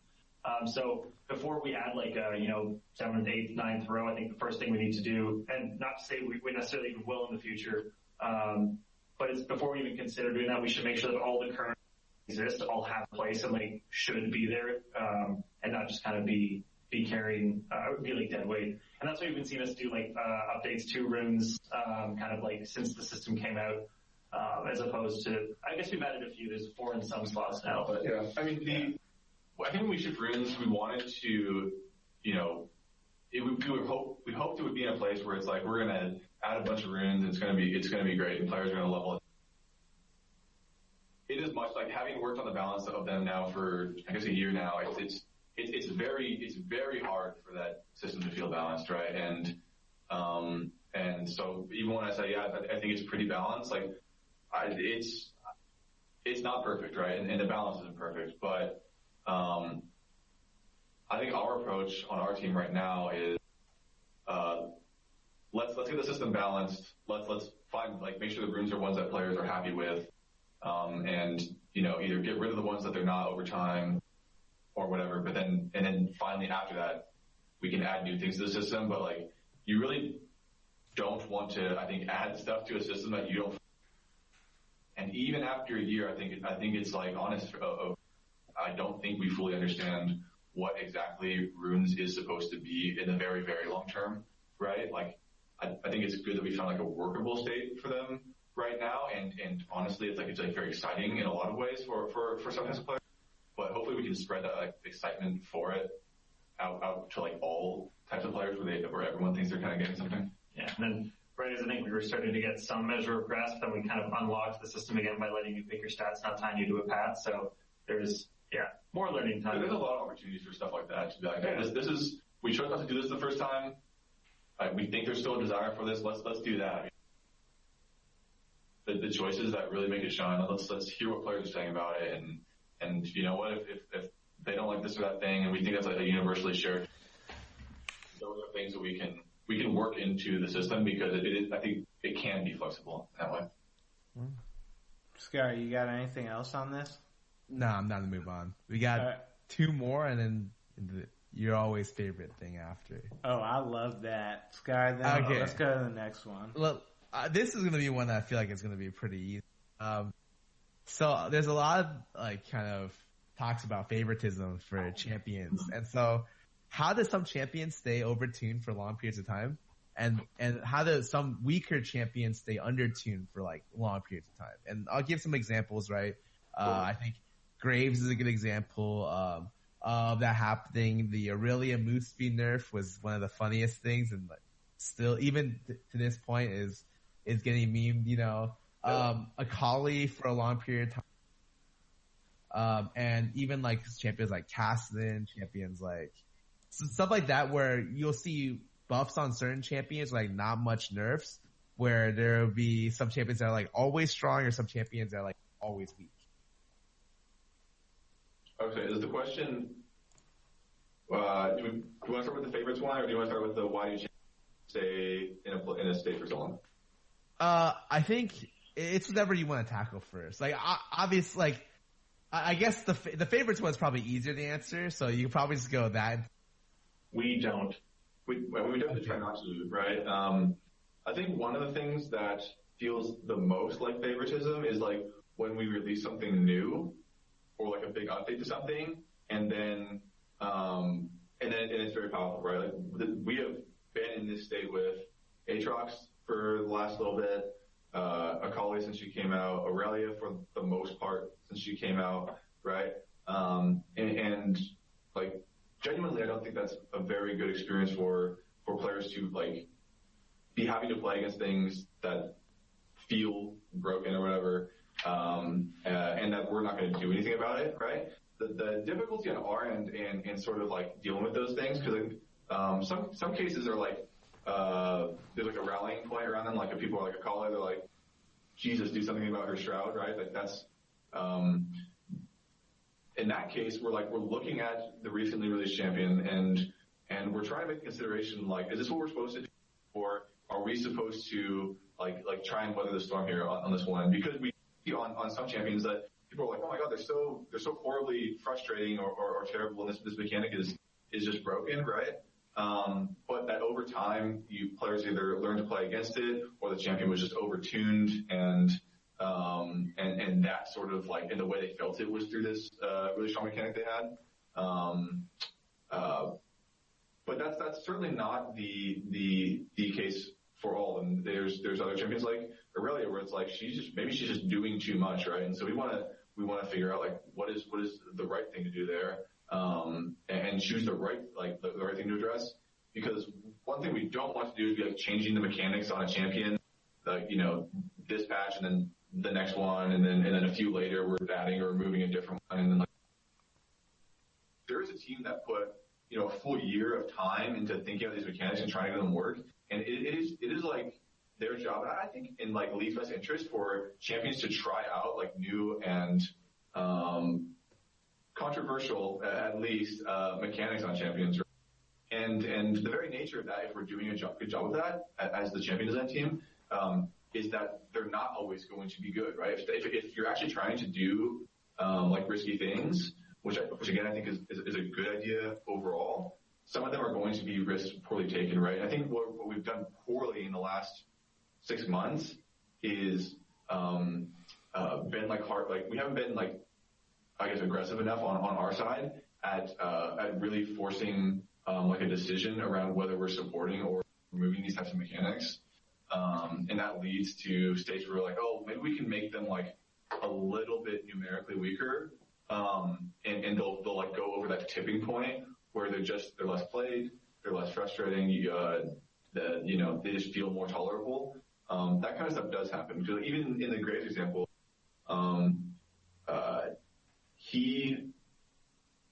we nerfed his like base AD by 3, yeah. and it's kind of like a meme. And then we did Aurelia, and that was like 5 MS, right? Yes.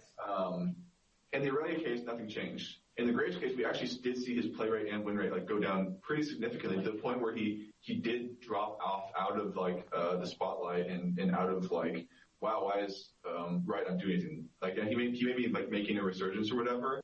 That's very possible, right? But he doesn't really seem like a broken champion, so that seems like a reasonable nerf. And on the Aurelia side of things, we are still like trying to test that little bit of, hey, is she broken or is she just actually too strong? Like maybe like she just like actually is really much stronger than her average win rate says, you know? It's like her mastery curve is like, oh, on your first game, yeah, you probably have a 100th game, you have like a 60% or something like that, right? And it's very possible she's like one of those cases, but it just needs to be run down, or she could just be doing something like the unfair thing she's doing maybe is actually just broken. So I guess just before we move from the topic then, so you said the -5 move speed nerf on Aurelia was just to see like, is she really that broken or whatever? Cause it just sounds weird to me, cause I think if you ask anyone like, this champion's fucking stupid. Like Noah, I don't think I've ever talked to someone and they were like, yeah, Aurelia's okay. Yeah, you just outplay her, bro. What are you doing? Like, just learn to play against her. It's like, this champion is pretty fucking I mean, obviously, I don't look at things the way that a balance or like a designer needs to look at it, like someone that's a part of the balance team. So I'm just curious from like your perspective, what would make you question like, you know what, this champion, maybe she's not that bad. Like, what would be the thought process to lead you to that, I guess? Like what would give me the signal that, oh, actually it's fine? Yeah, like what would be like, this is actually like, okay, we don't need to nerf it immediately, compared to like, this shit's fucking broken, just nuke this shit immediately. Yeah, I mean, we generally try not to like, nuke things when they're recently released, because players to new stuff is just stronger, right? They're seeing a lot of it, like just the amount of face time you get against playing against a champion is like one of the number one indicators actually for like ban rate even, right?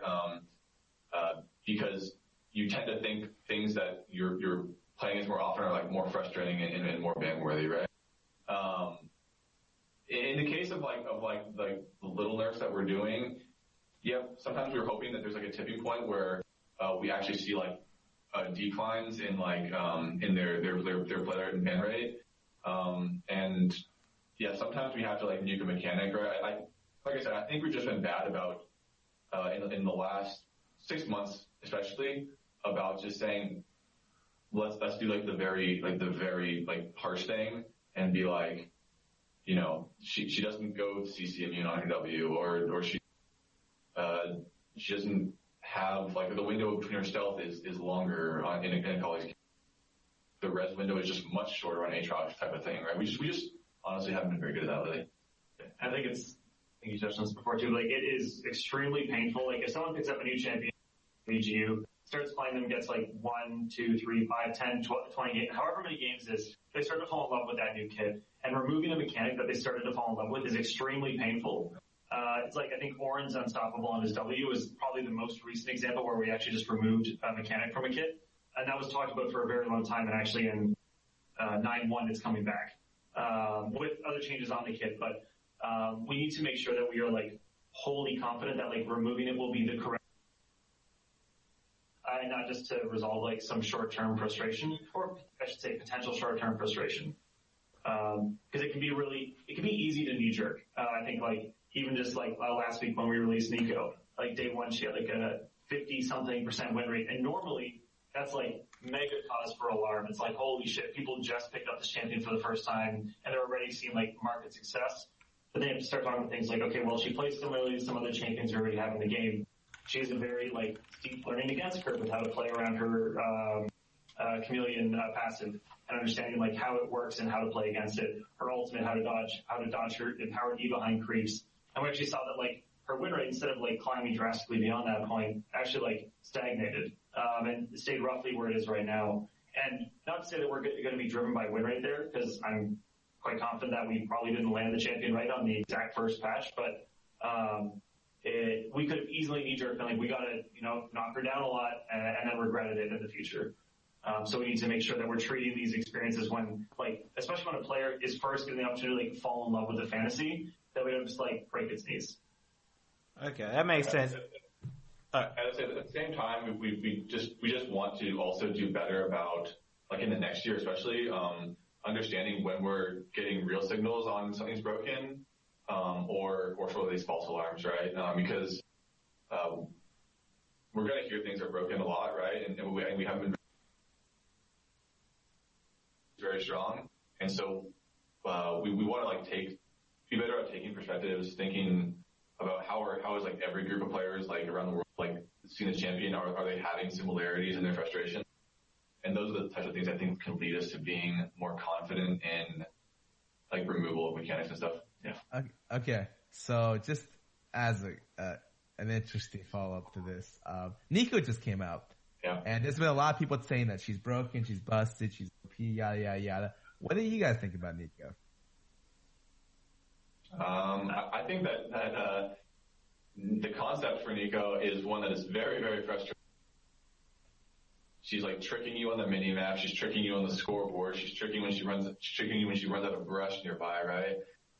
So a champion that is built on the idea of tricking you, I think it's unsurprising that she is frustrating. I express similar things to the champion design lead. I'm like, dude,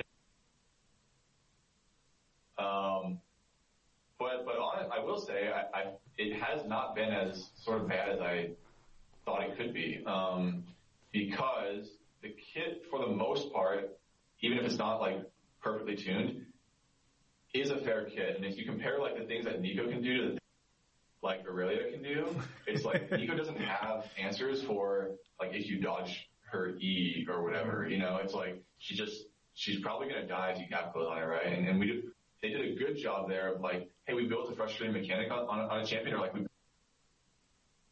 but then we also made the kit fair, right? And that's like the other side of like, hey, why have all the recent releases been like kind of crazy? It's like all the recent releases kind of have like answers to every situation, right? And it's like the primary consideration in like determining their success or not is like, does the player play it well, right? And it's like, oh, that sounds like it's right? It's like, I play it well.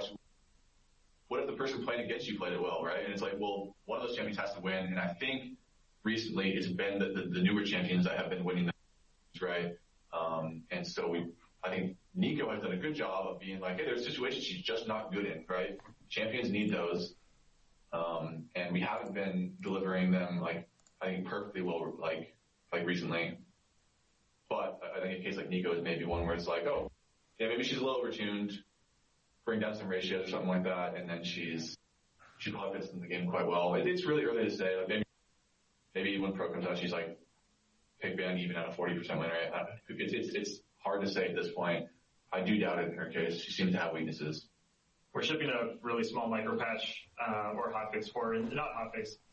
Balance change for her in the 824B patch on Monday. We're just taking like 10 damage off base damage for her Q and then 5 for each tick, which actually does like a pretty solid amount for like her early wave clear threshold. So we're kind of see how things go from there into the new. As people like potentially figure out like Proto Build or Ultimate and playing around like that self-root time, we may see that she needs more work, but. Yeah. What do you think of her, Scar? Because I'll say I'm pretty indifferent about her. She just seems like she's not a disgusting champion like Aurelia Aatrox. She's just, she's not Zoe, but she tries to be. Does that make sense? Like, I feel like there are some things about her that I feel overtuned, whether it's the mana cost or her ulti cooldown. I think that she just needs a numbers tweak and she'll be good. Yeah, that brings up a decent point. When we release champions, we're trying to release them in a state where, like, especially if we think they're going to be hard to play, where they're probably stronger than they ought to be. They're like in the long term, right? Because otherwise, you have these champions in their game that are just like dead weight and ruining the experience for most people, right? You put them in a place where it's like they're like slightly disadvantaged to win, but if we put them at their true balance, they're like probably like really like just really weak when we release them, right? We've seen this in the past with like 37% win rates on some champions, and people are like, dude, don't like pick that champion on my team, right? And then when they we buff them like a little bit, and it's like, wow, that champion is actually broken. We end up having to nerf them more than we even buff them, right? And so it's like it's challenging to get the exact right state, right? I think what we thought was like the very long-term balance state, right? But we're also interested in making characters that like you want to play for like 300 or more games, right? And when that's the case, they're probably going to be so bad that you're not even going to pick them up on those first games if we release them at just like with, you haven't seen this champion, you don't know what it does, you don't know any like mastery points, you're probably like a walking, ward, like an AD carry or something. That definitely makes sense, because I think a good example of that was Ornn release. That champ was dog shit. I don't remember what his win rate was. No one fucking picked the champion. It was 36. It was 36%? Holy Pretty sure. It was real low.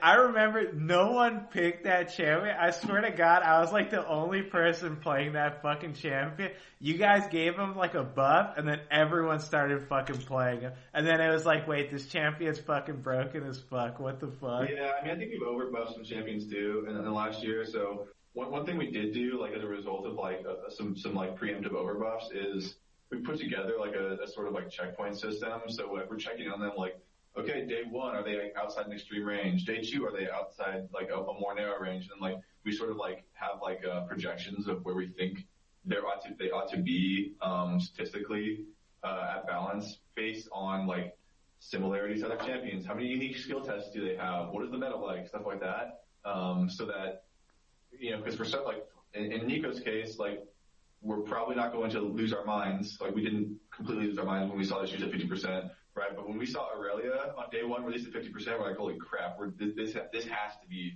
hot fixed, right? Yeah, it was 54. That was a yikes. That was definitely a yikes. I can agree with that. She was a good champion. Scar, let's go to the next question. Okay. The last one, I'm going to add a little bit to this one as well. What's something huge that you'd like to change but won't be able to in the next year? And or what are you guys working on that you guys can leak on this show that you'd love to share with us?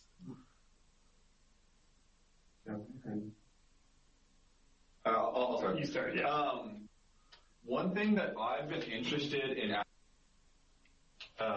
like in the last I've been thinking of the space around this for like the last year or so, is how we can like introduce more like universal buttons to the game, right?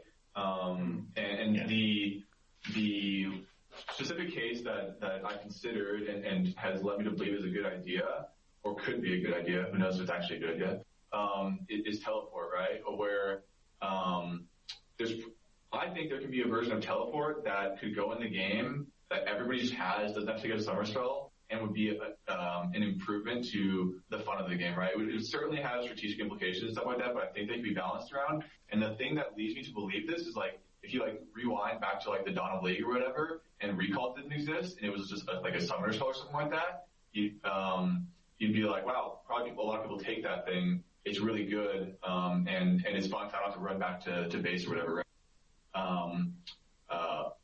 But imagine it wasn't there, and we come to this point in time, right? I'm not sure we'd make the decision to make it a default button, but because we have the value of hindsight, or the benefit of hindsight, we know that recall is good for league and the opportunities it provides, right? And so there may be other opportunities like recall. I thought of teleport, but maybe there are others that's just like, hey, maybe every champion should just have a button like this. Maybe we should just do this with Flash, right? It's like you don't choose that thing; it's just there every game, right? And so maybe there are things like that it's like we can offer to players that are exciting ways to incorporate the things they already like about the game into stuff they just get by default, and they don't have to like make sort of these fake choices or like wrong choices around them. Like we still have summoner spells. We just would never have to like take Flash, for example. Like, we just have it. So I think of that as like universal actions. Like are there universal actions that we could add to the game that would be net fun increases? What would those look like? That's kind of like the more unique side of like what I think is a fruitful space for the game. His is way cooler than mine. Yeah, I always wish that we had some kind of like in-game stress ball for you to just like take out stress and frustration when like you just get bodied, you get invaded. Yeah, isn't that called a jungler? Yeah, that's the support. No, that used to be the support. That's what I talked about. Whenever I got fucking destroyed, it'd be like, at least I could kill this useless fuck. Yeah, like the dumbest shit, like if you were dead and you literally hit QW and it's like bubble wrap popping to like the little torches on the side of your lane and mid lane. If you color, enemy team changes to their color. Just like little things to interact with that aren't about like just killing each other, that are just fun and silly. But I have no idea if we'll ever make that. The number of times I get tilted in game and it's like I can't talk shit, so I just gotta like sit there and like fight my knuckles, and it's like I just want to be able to do something. If you weren't on the Riot team, would you talk shit though? This is an important question. You wouldn't actually. Richard is actually very, probably myself included, but Richard's actually too nice. Canada represent.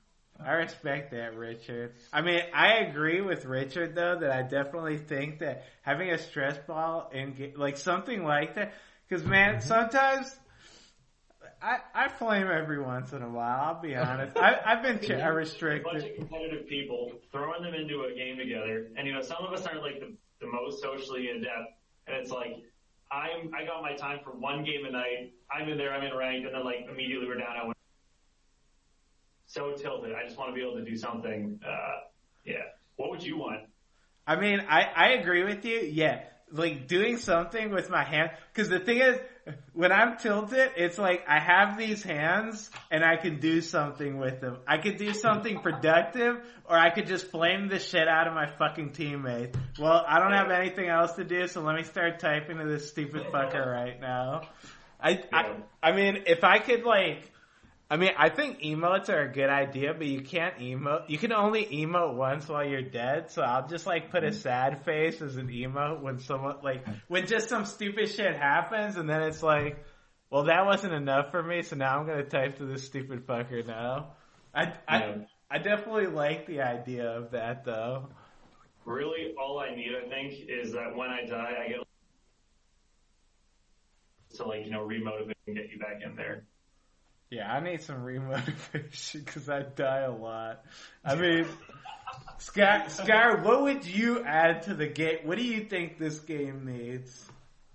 So when I used to play World of Warcraft, there was a period of time where a Peggle add-on got introduced into the world, the Wild, and everyone played it. And I'm just saying, if League of Legends had Peggle, you die and a Peggle thing just pops up instead of death recap. Fucking yeah, that death recap's fucking useless anyways. Let's be honest. I look at the death recap, I literally can't tell anything. I look at the death recap to see who ignited me, and some tell me that because it wasn't the top 3 damage or something.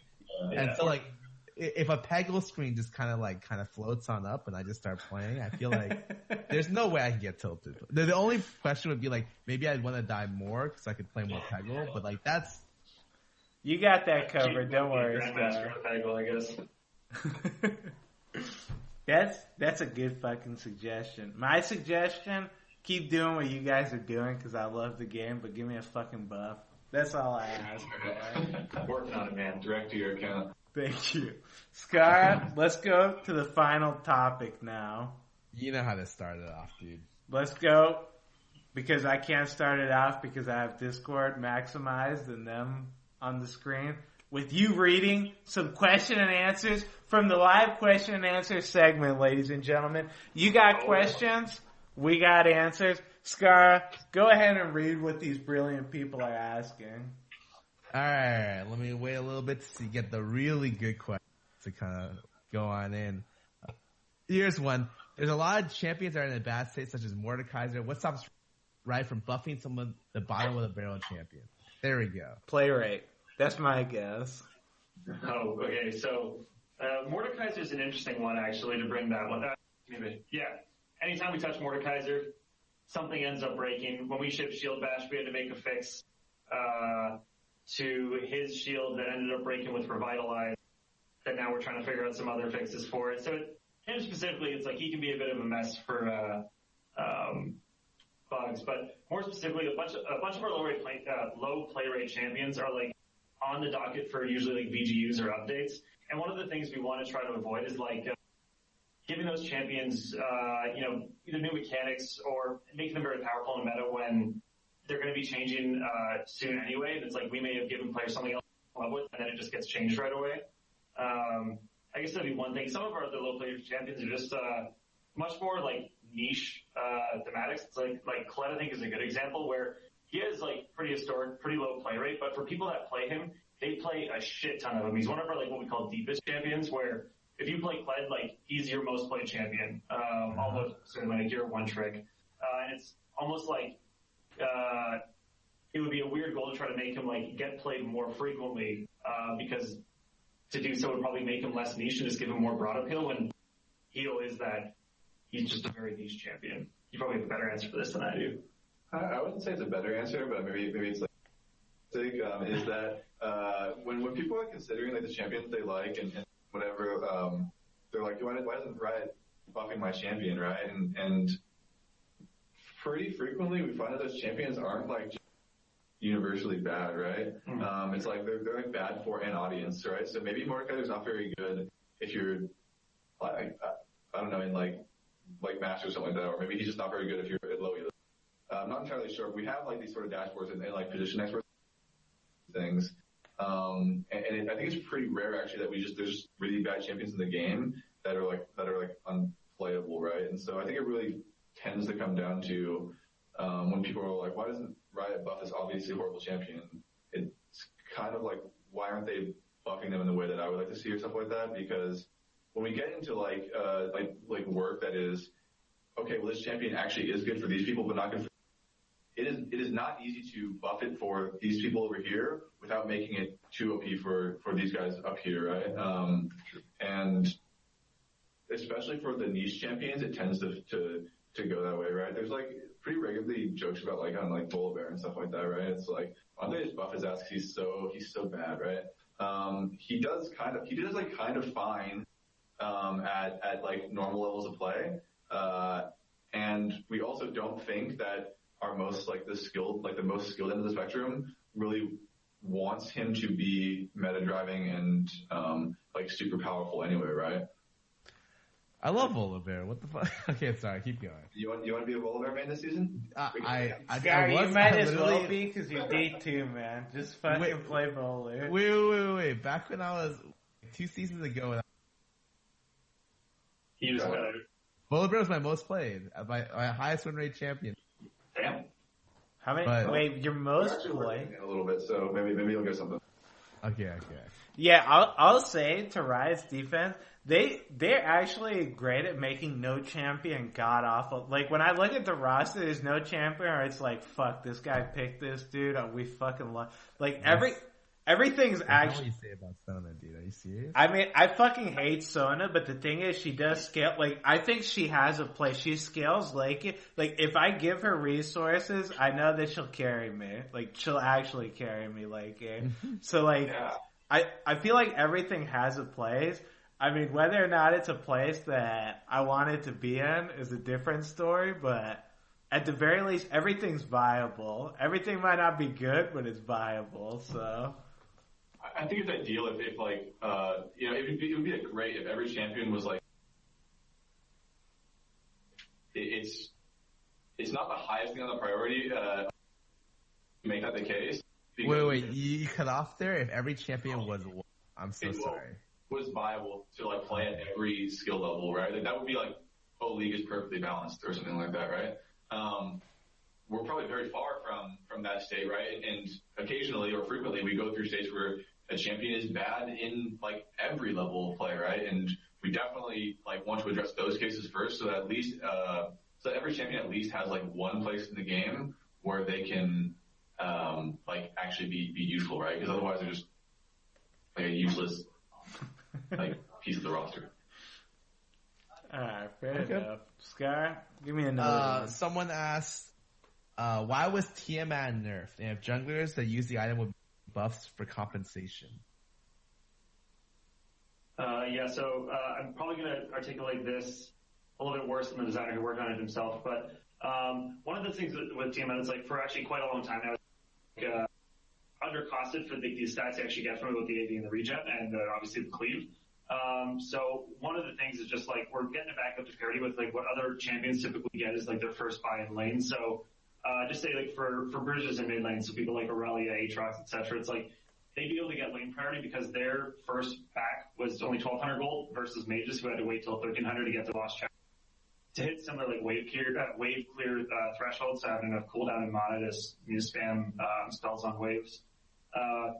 Another thing was just like Tiamat being rushable. It's like once that item is purchased, it tends to kill a fair amount of the interactiveness in lane because that person just becomes more about like PvE clearing the wave and then looking for roams or looking for trying to get some damage on. Less about actually fighting and grappling with the enemy champion. And we just want to make sure that like the power is evenly distributed among like Tiamat, Lost Chapter, potential other first rushes like Phage or Sheen or other things which could also potentially be more exciting. In the jungle, I think we've seen for a while now, like the meta has been more dominated by those champions, also picking up Tiamat. So I can say at this time, we're not really looking to do any compensation. However, we will definitely be paying attention to make sure that I wasn't like that 125 gold wasn't like actually crunching them up and keeping them in the meta. Because it would also suck to lose some of the aggressive junglers that we have been, because they lead to like a very dynamic early game. But yeah, at this point, there's no compensation planned for like 824B or 9-1, I guess. With maybe the argument of Warwick because we're giving him like a small base AD buff at the same time, but that's also just because could use it. Compensation buffs in general are just really. People like to overstate actually how much their effectiveness goes by a little bit. Because you like relate it directly to how you played your champion, right? And it's really hard to like emulate that power that they had last patch that they're not going to have this patch with something on their kit. It's really difficult to do properly and tends to overshoot. And the likelihood is that a lot of these champions will just like move off of Tiamat into another comparable powerful item that just manifests its power in a different way. And in the cases where it's like, hey, maybe a champion was so like crushing on Tiamat so hard, it's still not shot. It's only 100 gold more expensive or 125 or whatever. And if they're like so crippled by it, we do, patches every patch. So we'll buff champions all year. This is an interesting one. What do you guys think of having a ward slot or like a slot specifically for pink wards? Do you think that that's too powerful, too weak? Someone just asked that. Yeah, I think we've talked about this one like a fair bit. If I recall correctly, one of the arguments about not doing that is making it so that if games go incredibly late, making it so that you have to pay a cost to establish or maintain vision around the map around big objectives like Dragon is important. So by trivializing that by making like a separate ward slot, it's like you can now get for free, you can now get your full 6 items and still maintain that vision. But make it so it's like, hey, you could get 6 items or you could get some pink wards to help your team maintain. That's a decision that you can make. It could be that like that decision actually isn't interesting or isn't one that like players particularly care about, but I don't think it's like necessarily a slam dunk. despite sounding very appealing. It's like, oh cool, I get to hit my 6 item power fantasy and not have to worry about anything. But yeah, like I like it and think the game's probably better if we did more stuff like that. No, because like what Richard said, I don't think players like care about super deep decisions in a lot of ways that maybe the designer would, or like the very most engaged in like strategy driven players. Most of the players, it's like an improvement. Mm-hmm. If we actually thought it was, I think it's something we should just do.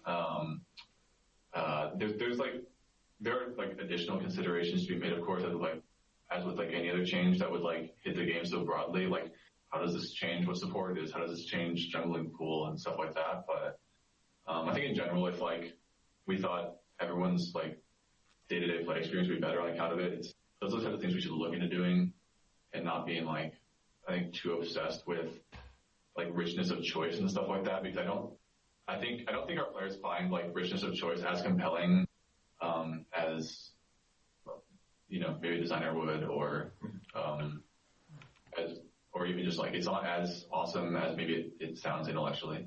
Yeah, no, I 100% coming from the non-intellectual here. Like when I played at All Stars, I played Braum. I had the choice. I can buy like 3 pink wards, or I can buy a cloth armor. Just a useless fucking item that takes I bought the fucking cloth armor. When I play solo queue, it's like I can buy these pink wards, or I can buy a longsword. I'm buying the fucking longsword every time. I think that's one of the things we have to be careful about, that we don't have. In that case, it's like I could get wards. That feels like a chore. I just want to buy my cloth armor or my longsword into my next complete. Yeah, we had on like the sort of like top group choice. We were talking to Captain Jack at All Stars, and the designer that was with us, he was like, "How do you choose between your Zeal item upgrades, right? Like, how do you choose between Rapid Fire and Shiv or whatever, right?" And we sent it out, and it translated and came back, and it was just like, I just pick whatever does the most damage, right? And I think Matt's heart broke a little bit, but I do think that really that is like how like a lot of players I think throughout the game, they're like, I just want to like know what is optimal and do that thing, and not like worry about making a ton of hard choices, right? I think it's good for the game, right? Like, oh, like what summoner spells do I take, or like what am I gonna do about like my setup against my opponent or whatever, right? But like, not all choices are good ones, right? And so we should make things that aren't really choices, or that like, especially when it's like, hey, choose between this fun thing and this like powerful thing. We should either consider merging those into the same thing, or like just getting rid of like the non-fun thing altogether. Yeah. Okay. Scar, give him one more for me. No, I'm gonna steal this last question for myself. I'm looking at these questions, and you know what? I don't like them that. So I'm gonna be the devil here. Ooh. And I'm gonna ask the question I already asked, but I think it's still gonna be interesting. What's in the future for you guys, dude?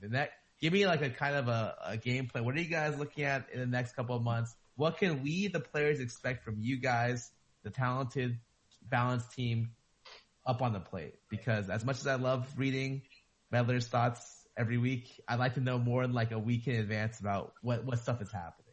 Yeah, so I think like generally you're going to see us return somewhat to old form, and by that I mean like sort of patches we used to do like a year and a half ago. Through like the first half of this year, we're not going to do like an AP itemization reward on like a regular patch, but we'll be looking to do some more like mechanical shifts on champions. We'll be looking to do some more like itemization stuff, more runes, and not just like the small kind of like buffs nerfs you've been seeing for a while, with just like, oh, damage up, a little bit of, mana down. I think there's like right now 3 big things that we're exploring or investigating as a team. I say investigating because it's like part of it's just like understanding like the problem, and then part of it's going to be figuring out what we can do. We touched on some of them, but it's like the game pacing, damage in the game, and jungle influence. And I think all of those will be 3 things that, should we decide something needs to be done, will be in the next, within the next 2 months. But we'll also want to be somewhat careful with how we roll that out if we make changes, because we have to respect like pro splits starting back up, rank splits starting back up, and we don't want to be like, hey, welcome back to rank, guys. Here's some like systemic changes that uproot the meta. But those are like some of the things that we're going to be focusing on in the next few months. Yeah, I think the other stuff we're really looking to do this year is translate like that idea of like influence and agency into like understandable positions being powerful in the game, or even just champions being powerful in the game. I think it's a good way to talk about it because it's like zero sum and stuff like that. If we got better at one thing this year, being able to describe how champions and positions and stuff interact with each other, and also like ideally, players being like, oh, that makes sense, or I understand, right? There's like a huge gap, I think, between the things that we do and how players like perceive them, right? And if you think it's bad for you guys, imagine how the people they're like translated once or twice over, right? And so I think that like Richard and mine's like biggest opportunities this year is like how can we improve like players' understanding of the choices we make, right? I don't think we're ever gonna get to the point where we're making all the changes that players think are exactly right, but we at least can hope that, I understand why they did that. It's like, so ideally, like, they're idiots for having chosen that thing, but at least they understand why we chose it. Yeah. Yeah, so like right now we're working on like an articulation of like our balanced strategy and philosophy that we somehow get out to players in some form or others that we kind of like, it can be referenced and we can be kind of held to the standard. And we also just generally want to figure out like how can we communicate. So it's not just like, hey, here's our strategy and like, oh, now you can take changes and reference it to that. But it's also how do we talk to players more frequently, and not just in an A, but around the world about the changes we're making and why. And I think that's actually like something I'm personally really excited about. And I've been trying to do more of it lately because like we were talking about before the show started, like that's one of the things was the interaction and feeling like the devs were literally part of the community, and being able to like kind of reignite that, I think, from our team. It was a challenge, but also really fun. I can agree with you that definitely, because I mean, for me, just understanding like the thought process is the most important. Because when I saw the thought process behind the -5 like move speed on Aurelia, it was like lower her mobility or some shit like that. I was like, man, this is. I don't know about this one, but like I understood where the person was coming from, whoever like wrote it or whatever the fuck it was. Yeah. So it was like, I mean, I guess I get it, but I don't personally agree with it. But I appreciate like being able to be like, okay, I understand where they're coming from. I don't agree with it, but I understand like the thought process of it. Cause yeah, then there's other nerfs where it's just like some useless fucking text in the patch note, and it's just like, what the fuck are these guys doing here? So yeah, I mean, I think also we in the last like year or so, like one of the things that I actually have gotten frustrated with, and like the way we like to live is like, yeah, we had a patch this year where we took like 5 MS off of Aurelia, right? I think sometimes we try to craft like too much narrative around what that is. Like if you ask someone on the team, we're like, dude, she's just too powerful. We're trying to make her a little less powerful and see if she kind of falls out of favor, right? Because we do know that like little bits of like power reduction can actually cause that, right? They don't always, but can, right? But instead what we end up doing sometimes is trying to like craft that we have some like in the patch notes, right? Like we have some like master plan towards like the very perfect end ideal state for League, right? And it's like we don't have like, it's like we know that like, I hope League's around 10 years, right? It's not like, there's not like some thing that's like, 10-year like exact vision like for every champion's balance state, and we're like slowly like moving along the train, right? And I think our patch notes like actually sort of don't always give like the best representation of like how we're actually thinking about it. Like sometimes like, I wish we could say like, hey, we're just trying to make them a little bit less powerful. Yeah, cause yeah. We actually think that 5MS is going to make like Aurelia like noticeably less mobile, right? Mm-hmm. Yeah, cause the patch notes, I'll just say the stories they crafted, half of them is just like, I mean, most people just meme about them because it's like, what the fuck are they saying with this shit? Like, this thing isn't gonna fucking do anything. I'm pretty sure they're just trying and they just have to write like, I don't know, are you guys forced to write this shit in the patch? Like, does Riot hold a gun to you and it's like, just write some shit that sounds really fucking smart, dude, or else? No, definitely we're not asked to write shit that sounds direction. That sounds smart. I think what we've done poorly though is like what we should do better is like we should find a way to just write, we're taking a little bit of power out of this champ, right? In a way that isn't going to ruin the character, right? And like if there was just like a universal way to say that, and people would be like, all right, well I think you could do more, but whatever, I get it. I think that would sound better to players than like, oh wow, 5MS it's very perfect, right? And here's the exact reason that I'm going to feel better about playing against Aurelia now for the next 2 weeks, right? It's like, I don't think we need to, try to come off this sounding like there's like, you know what? We spent 2 weeks thinking about 5MS and we're glad we didn't get 6. Yeah, and it's like, give me a break. I will say though, I wrote one set of patch notes for this year. Can't remember. Never want to write them again. Oh, it's hard. That job is actually incredibly hard. Especially when you consider like it's going to get translated, and those players are thinking like, what does it look like when they see it? And it's just like, writing patch notes for League must be I know it's an incredibly hard job. Yeah, I figured doing everything for League's a hard job because everyone's a whiny bitch, me included. So I appreciate you guys coming on to this show because that's going to conclude Beyond the Rift.